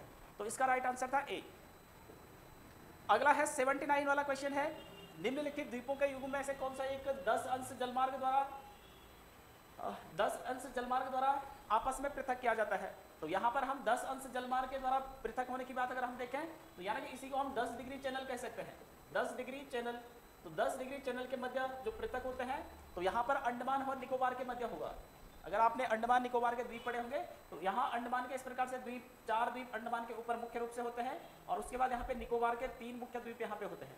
तो जैसे ये उत्तरी अंडमान हो गया, उत्तरी अंडमान, उसके बाद मध्य अंडमान, उसके बाद दक्षिणी अंडमान और उसके बाद यहाँ पे होता है लघु अंडमान। और यहाँ पे जैसे निकोबार ये हो जाएगा निकोबार, कार निकोबार, लघु निकोबार और यहाँ पे हो जाएगा ग्रेट निकोबार। तो यहाँ पर अगर हम 10 डिग्री चैनल की बात करें तो 10 डिग्री जो चैनल होगा वो लघु निकोबार और कार निकोबार, तो यानी कि एक तरफ अंडमान है दूसरी तरफ निकोबार है, तो इन दोनों के मध्य यहाँ पे 10 डिग्री चैनल यहाँ पे स्थित होगा। तो ए इसका राइट आंसर होना था। दूसरा है इसमें जैसे दूसरा ऑप्शन है निकोबार और सुमात्रा, तो यहाँ नीचे इंडोनेशिया का सुमात्रा द्वीप पड़ेगा। तो यहाँ पर अगर हम देखें भारत का जो अंडमान निकोबार है, नीचे इंडोनेशिया का सुमात्रा द्वीप है, तो यहाँ पर इसको जो पृथक करेगा वो करता है कौन सा, ये ग्रेट चैनल यहाँ पे इसको पृथक करता है, ठीक है। तो यानी कि ये निकोबार हो गया और इंडोनेशिया का सुमात्रा उसको पृथक करेगा। सी इसमें है मालदीव और लक्षद्वीप। तो मालदीव और लक्षद्वीप की बात करें तो इधर लक्षद्वीप वाला क्षेत्र पड़ेगा और इधर मालदीव वाला। तो इस क्षेत्र में जो यहाँ पे इन दोनों को पृथक करता है तो वो पृथक करता है कौन, 8 डिग्री चैनल इनको यहाँ पे पृथक करता है, ठीक है। तो इसका राइट आंसर था ए। अगला है इसमें 80 वाला क्वेश्चन है, इसमें निम्नलिखित में से कौन से युग में सुमेलित है। तो यहाँ पर हमें सुमेलित है बताना है, एक तरफ है जलप्रपात एक तरफ है नदियाँ। तो यहाँ पे जैसे कपिलधारा जलप्रपात है, तो कपिलधारा जलप्रपात यानी कि कहाँ पर होगा, तो ये गोदावरी नदी पर नहीं होगा बल्कि ये कहाँ पे होगा, ये गलत हो जाएगा, ये हो जाएगा नर्मदा नदी पर, कहाँ पर, मध्य प्रदेश में, ठीक है। तो कपिलधारा जलप्रपात हो गया, इसके अलावा धुआंधार जलप्रपात हो गया, ये नर्मदा नदी पर मध्य प्रदेश में हो जाएंगे। जोग जलप्रपात तो ये श्रावती नदी पर, ये सही हो जाएगा, ये कर्नाटक में स्थित है श्रावती नदी पर। इसी को महात्मा गांधी जलप्रपात हो गया, इसी को गोरचप्पा जलप्रपात के नाम से इसे जाना जाता है। तीसरा है इसमें शिव समुद्रम जलप्रपात, तो ये कावेरी नदी पे हो जाएगा, तो यानी कि ये भी यहाँ पे क्या हो जाएगा, सही हो जाएगा। तो इसके राइट आंसर अगर हम देखें तो केवल और केवल इसका 2 और 3 ही इसका क्या हो जाएगा, सही हो जाएगा। तो बी इसका राइट आंसर यहाँ पे हो जाएगा, ठीक है। अगला है इसमें 81 वाला क्वेश्चन है, निम्न में से कौन सुमेलित है। तो एक तरफ यहाँ पे झील है, एक तरफ है इसमें अवस्थित, कहाँ ये स्थित होंगे। तो लोनार झील की बात करें तो लोनार झील मध्य प्रदेश में नहीं बल्कि ये महाराष्ट्र में स्थित होगी, तो महाराष्ट्र में स्थित है। एक प्रकार के हम इसे क्रेटर झील कहते हैं। लोकटक झील, तो लोकटक झील मिजोरम में नहीं होगी बल्कि ये कहाँ पे होगी, ये मणिपुर में स्थित होगी, मणिपुर में। और ये क्या है, लोकटक झील ये पूर्वोत्तर भारत की सबसे बड़ी झील भी है और ये मीठे पानी की झील यहाँ पे स्थित है ये। और यहीं पर एक तैरता हुआ नेशनल पार्क भी है लोकटक झील में मणिपुर में, जिसे कहते हैं केबुल लामजो नेशनल पार्क, राष्ट्रीय पार्क। तो ये यहाँ पे स्थित हो जाएगा, ठीक है। तो इसमें ये भी गलत हो जाएगा। तीसरा इसमें कोलेरू झील, तो ये आंध्र प्रदेश में है, तो ये सही हो जाएगा यहाँ पे सी वाला, कोलोरी झील आंध्र प्रदेश में ही है। पुलिकाट झील ये केरल में नहीं बल्कि ये कहाँ पे हो जाएगी, केरल में नहीं है बल्कि ये आंध्र प्रदेश हो गया, और आंध्र प्रदेश के साथ साथ इसमें तमिलनाडु में ये झील हो जाएगी, तो ये भी इसमें गलत हो जाएगा। तो हमें बताना कि कौन सा एक सुमेलित है। तो इसका राइट आंसर होना था यहाँ पे सी, जो कोलेरू झील है वही यहाँ पे सुमेलित है आंध्र प्रदेश में, बाकी ये सारे यहाँ पे गलत हो जाएंगे, ठीक है। अगला इसमें 82 वाला क्वेश्चन है, भारत में बेरोजगारी को मापने के लिए निम्नलिखित में से कौन सा एक विधि उपयोग नहीं किया जाता है। तो इसमें बेरोजगारी को मापने के लिए अलग अलग विधियां यहाँ पे होती है। तो इसमें भी 2 प्रकार की गरीबी होती है, एक सापेक्ष गरीबी होती है, एक निरपेक्ष गरीबी यहाँ पे होती है। ये अलग अलग विधियां हैं यहाँ पे। तो एक है साप्ताहिक स्थिति दृष्टिकोण, तो यानी कि सही हो जाएगा। दूसरा है यहाँ पे दैनिक स्थिति दृष्टिकोण, तो ये भी यहाँ पे सही हो जाएगा। तीसरा वाला यहाँ पे है असामान्य स्थिति दृष्टिकोण, तो यानी कि ये वाला नहीं यहाँ पे बेरोजगारी मापने के लिए है, तो इसका जो राइट आंसर होना था वो सी, इसका राइट आंसर यहाँ पे होना था।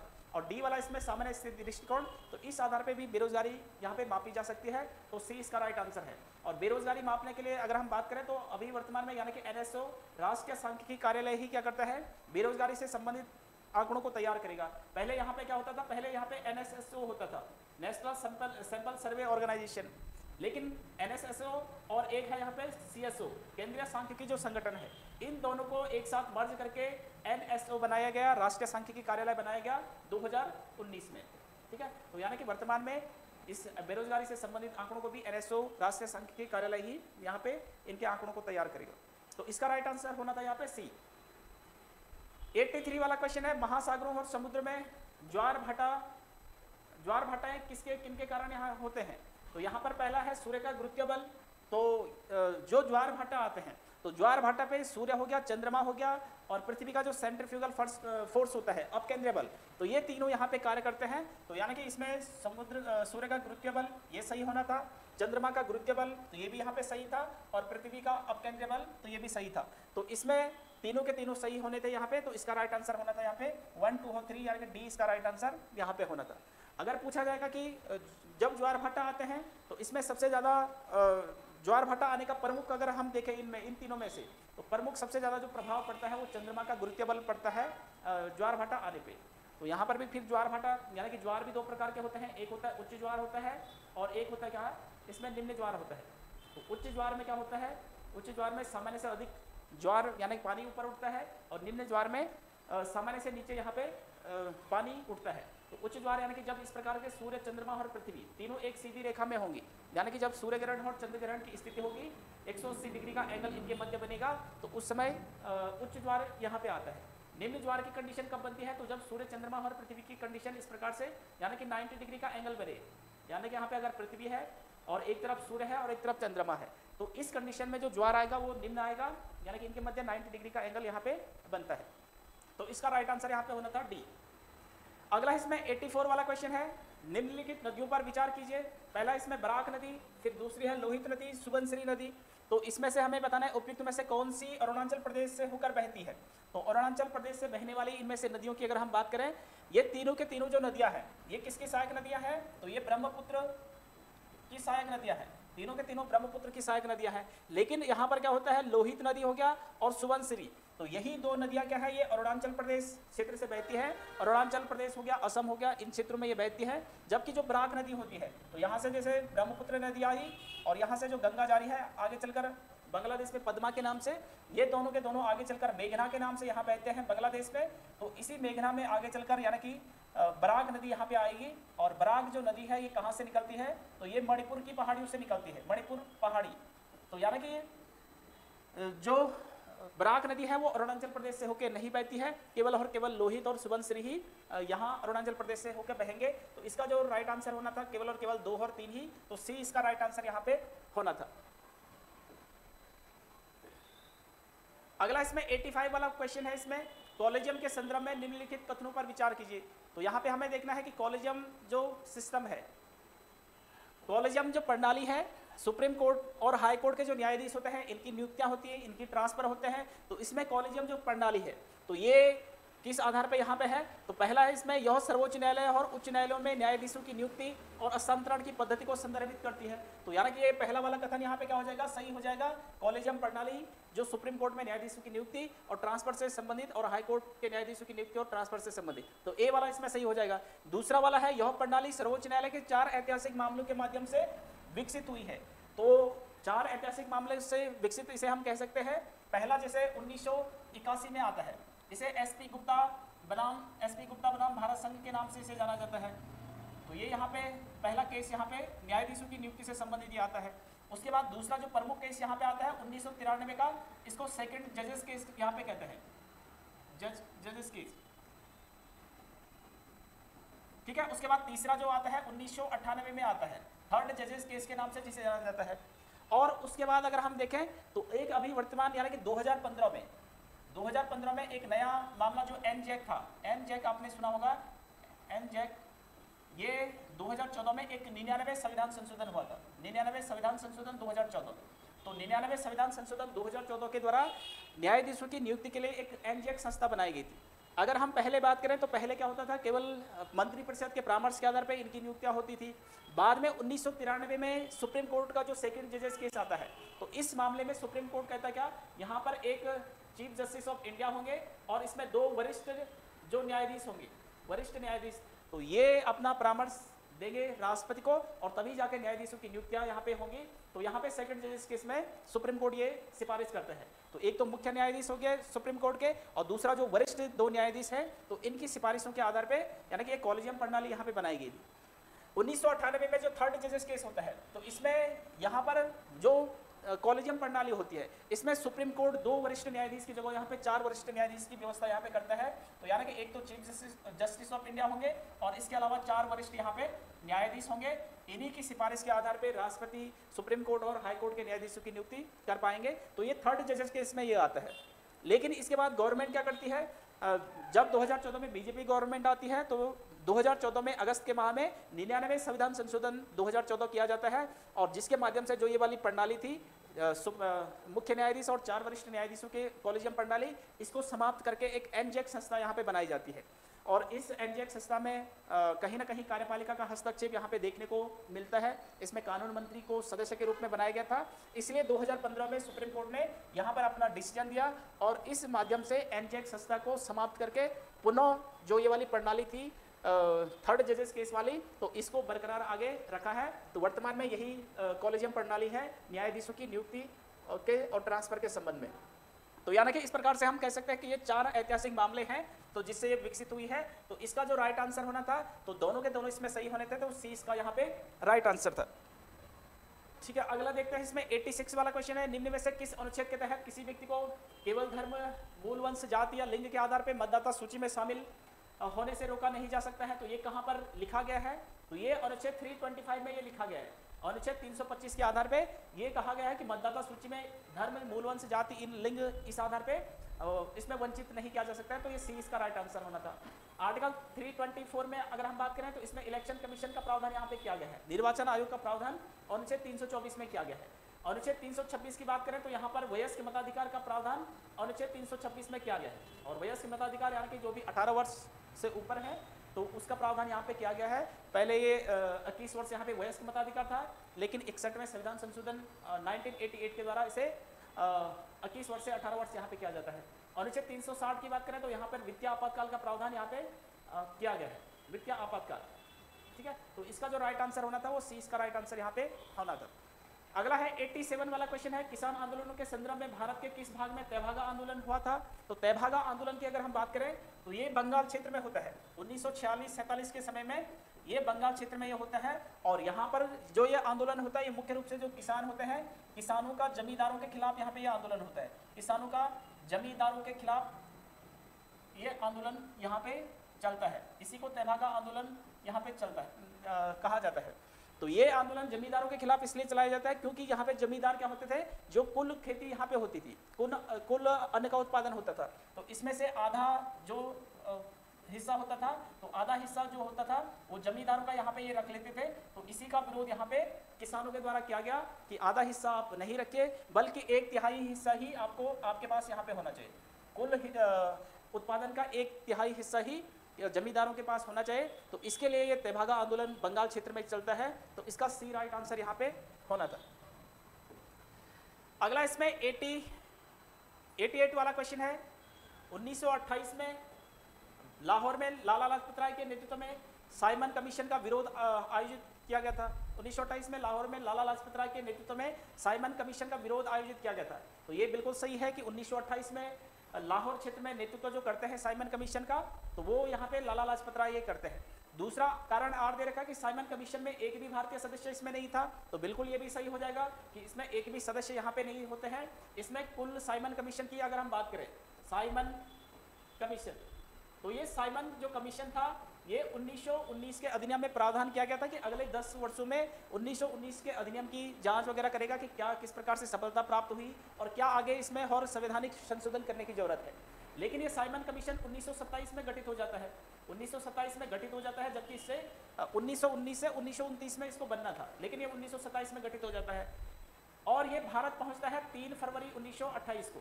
3 फरवरी 1928 को ये भारत पहुंचता है, लेकिन इस साइमन कमीशन में एक भी भारतीय सदस्य इसमें शामिल नहीं होते हैं।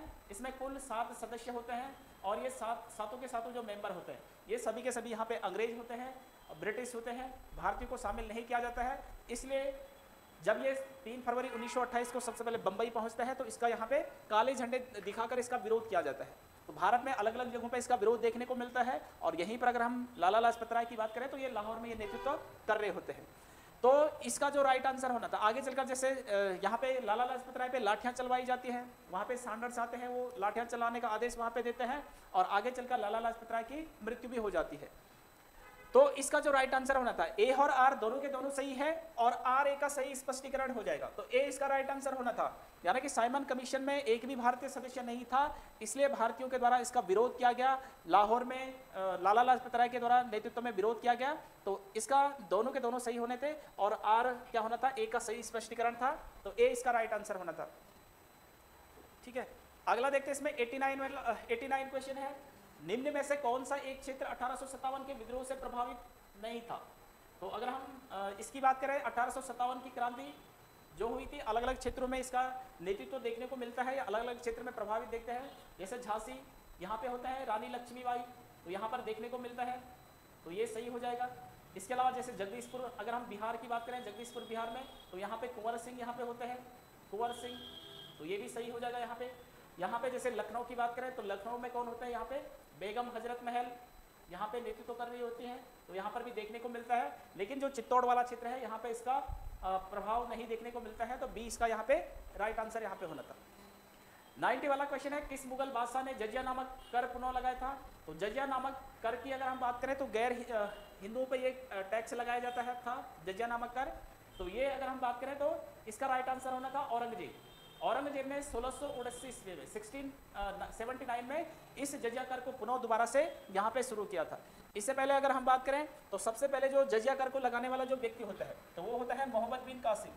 मोहम्मद बिन कासिम, तो ये सबसे पहले जजिया कर को लगाता है 712 ईस्वी में, और ये इस समय सिंध प्रांत पर ये जजिया कर को लगाता है। ठीक है, उसके बाद हम देखें यहाँ पे तो अकबर के समय में जजिया कर को यहाँ पे 1564 ईस्वी में यहाँ पे समाप्त कर दिया जाता है। 1564 में यहाँ पे जजिया कर को समाप्त कर दिया जाता है। पुनः अकबर के द्वारा दोबारा से भी लगाया जाता है 1575 में, और फिर दोबारा से 1579 में अंतिम रूप से यहाँ पे समाप्त कर दिया जाता है अकबर के द्वारा। और फिर इसके 1579 के 100 सालों के बाद औरंगजेब 1679 में जजिया कर को पुनः दोबारा शुरू करेगा। तो इसका राइट आंसर होना था यहाँ पे सी। अगला है इसमें 91 वाला क्वेश्चन है। यहाँ पे सम्राट हर्षवर्धन ने 2 महान धार्मिक सम्मेलनों का आयोजन किया था, तो कहाँ पे किया था। तो इसका राइट आंसर होना था कन्नौज और प्रयाग में। तो कन्नौज और प्रयाग में ही ये हर्षवर्धन के द्वारा 2 महान धार्मिक सम्मेलनों का आयोजन यहाँ पे किया जाता है। तो एक तो अगर हम बात करें ये कन्नौज वाली बात करें अगर हम, तो कन्नौज में जो होता है वो 643 ईस्वी में 1640, ये कन्नौज वाले क्षेत्र में अगर हम बात करें तो 1643 ईस्वी में यहाँ पे हर्षवर्धन के द्वारा जो वेनसांग आते हैं, वेनसांग और महायान जो बौद्ध वेनसांग और महायान बौद्ध धर्म की जो शाखा होती है, तो उसके एक तो वेनसांग के सम्मान के लिए और दूसरा महायान बौद्ध धर्म के प्रचार प्रसार के लिए यहाँ पर कन्नौज वाले क्षेत्र में ये धार्मिक आयोजन किया जाता है। और इसके अलावा अगर हम प्रयाग में बात करें तो प्रयाग में प्रत्येक 5 वर्षों में यहाँ पर सम्मेलन आयोजित किया जाता था हर्षवर्धन के द्वारा। ठीक है, तो इसका जो राइट आंसर होना था वो ए इसका राइट आंसर यहाँ पे होना था। ठीक है, अगला इसमें 92 वाला क्वेश्चन है, निम्नलिखित में से कौन सा भारत में सतत विकास लक्ष्यों के कार्यान्वयन के लिए एक नोडल संस्था है। तो यहाँ पे हमें बताना है कि कौन सी एक संस्था हो जाएगी।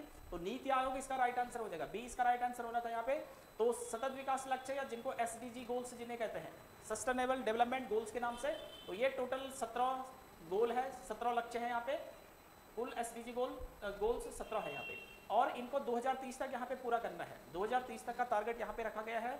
तो इनके कार्यान्वयन के लिए जो नोडल एजेंसी है वो नीति आयोग यहाँ पे हो जाएगी। तो इसमें अलग अलग चीज़ें हैं, गरीबी हो गया, स्वास्थ्य हो गया, शिक्षा, ये सारी चीज़ें इसमें ऐसे गोल्स हैं। तो बी इसका राइट आंसर यहाँ पे होना था। अगला है 93 वाला क्वेश्चन है, निम्न में से ओरेकल है, तो ओरेकल क्या होगा, एक डाटाबेस सॉफ्टवेयर हो जाएगा, तो इसका राइट आंसर जो होना था वो सी इसका राइट आंसर होना था। ठीक है। 94 वाला क्वेश्चन है, 2025-26 में खरीफ सीजन में किस फसल में एमएसपी में सबसे अधिक प्रतिशत वृद्धि हुई है? तो एमएसपी का मतलब हो जाएगा मिनिमम सपोर्ट जो प्राइस है, तो ये अभी 2025-26 में अभी हाल ही में खरीफ फसलों पे, खरीफ की जो फसलें हैं, खरीफ की 14 फसलें इसमें है एमएसपी में। एमएसपी में अगर हम देखें तो टोटल इसमें क्या होती है, 22 फसलें, 22 फसल और प्लस एक इसमें गन्ना इसमें शामिल होता है, तो कुल मिला के इसमें 23 होती है। लेकिन यहाँ पर खरीफ की जो 14 फसलें हैं, ऐसे ही रबी की इसमें 6 फसलें होती हैं, तो खरीफ की 14 फसलों के लिए अभी इसमें एमएसपी बढ़ाई गई है अभी हाल ही में। तो यहाँ पे सबसे ज़्यादा जो प्रतिशत वृद्धि देखने को मिलती है तो वो रागी में यहाँ पे वृद्धि देखने को मिलती है, तो लगभग इसमें 13% के करीब यहाँ पे वृद्धि देखने को मिलती है, जो अभी 14 फसलों पे ये बढ़ाया गया। और सबसे जो कम होगा, सबसे कम मूंग पर बढ़ाया गया, सबसे कम, ठीक है, सबसे कम प्रतिशत वृद्धि मूंग में देखने को मिलती है। तो ये एमएसपी जो तय करता है, तो ये कौन तय करता है, तो ये होता है कृषि लागत एवं मूल्य आयोग, या जिसे कहते हैं क्या, CACP के नाम से जाना जाता है। तो पहले इसका नाम कृषि मूल्य आयोग था, 1965 में कृषि मूल्य आयोग गठित होता है 1965 में, लेकिन 1985 में इसका नाम चेंज करके कृषि लागत एवं मूल्य आयोग यहाँ पे किया जाता है। तो 1965 में कृषि मूल्य आयोग और बाद में इसका नाम चेंज करके CACP 1985 में इसका नाम रखा जाएगा। तो यही क्या करता है, अपनी सिफारिश सौंपता है। तो यहाँ पर फिर क्या होती है, आर्थिक मामलों की एक मंत्रिमंडलीय समिति होती है, अंतिम जो निर्णय होता है आर्थिक मामलों की मंत्रिमंडलीय समिति, मंत्रिमंडलीय समिति, ठीक है, इसके अध्यक्ष ये प्रधानमंत्री की अध्यक्षता में एक गठित होती है। तो यही अंतिम निर्णय यहाँ पे CACP के सुझावों सिफारिशों को यहाँ पे अंतिम निर्णय ये लेती है आर्थिक मामलों की मंत्रिमंडलीय समिति। तो इसी समिति ने इन पे ये प्रतिशत जो खरीफ फसलों पे ये बढ़ाया है, तो सबसे ज़्यादा इसमें रागी हो जाएगा, तो सी इसका राइट आंसर होना था। अगला है इसमें 95 वाला क्वेश्चन है, निम्नलिखित में से कौन सा एक कंप्यूटर वायरस का उदाहरण है? तो कंप्यूटर वायरस का जो उदाहरण हो जाएगा वो यहाँ पे हो जाएगा ए, ट्रोजन, इसका सही आंसर यहाँ पे होना था। ठीक है। 96 वाला क्वेश्चन है, निम्न में से सही कथन को चुने। तो यहाँ पर पहला है इसमें, अगर हम देखें इसमें पहला 96 में कंप्यूटर के भौतिक भाग जिसे हम छू सकते हैं हार्डवेयर कहते हैं, तो ये बिल्कुल सही हो जाएगा, हार्डवेयर उसे कहेंगे। दूसरा है इसमें कंप्यूटर में अनुदेशों प्रोग्राम के समूह को सॉफ्टवेयर कहते हैं, तो ये भी सही हो जाएगा। तो इसके दोनों के दोनों यहाँ पे राइट आंसर होने थे, तो यानी कि सी इसका राइट आंसर होना था। 1 और 2 दोनों इसमें सही हो जाएंगे। 97 वाला क्वेश्चन है कि भारत ने आतंकी हमले के जवाब में कौन सा ऑपरेशन चलाया है? तो यानी कि आतंकी हमले कौन सा आतंकी हमला? तो ये पहलगांव जो अभी हमला हुआ था अभी हाल ही में, तो इसके लिए ऑपरेशन जो चलाया था, तो ऑपरेशन सिंदूर यहाँ पे चलाया जाता है, तो बी इसका राइट आंसर यहाँ पे होना था। 98 वाला क्वेश्चन है, मई 2025 में भारत सरकार के किस मंत्रालय ने एक देश एक धड़कन अभियान शुरू किया है? तो यानी कि ये सैनिकों के सम्मान के लिए, तिरंगा जो झंडा है उसके सम्मान के लिए ये एक देश एक धड़कन अभियान शुरू किया है, तो इसका राइट आंसर होना था संस्कृति मंत्रालय, तो बी इसका राइट आंसर था यहाँ पे। 99 वाला क्वेश्चन है, चंद्रयान 5 मिशन किन दो देशों के संयुक्त प्रयास से संचालित है? तो ये अभी भारत और जापान के मध्य ये मिशन चलाया जा रहा है, तो इसका राइट आंसर यहाँ पे बी होना था। और लास्ट इसमें 100 वाला क्वेश्चन है, ऑपरेशन नादिर किस क्षेत्र में मई 2025 में शुरू किया गया था? तो इसका जो राइट आंसर होना था वो सी यहाँ पे राइट आंसर होना था। तराल तहसील यानी कि JNK वाला क्षेत्र है, तो वहीं पर ये चलता है, तो इसका राइट आंसर होना था यहाँ पे सी।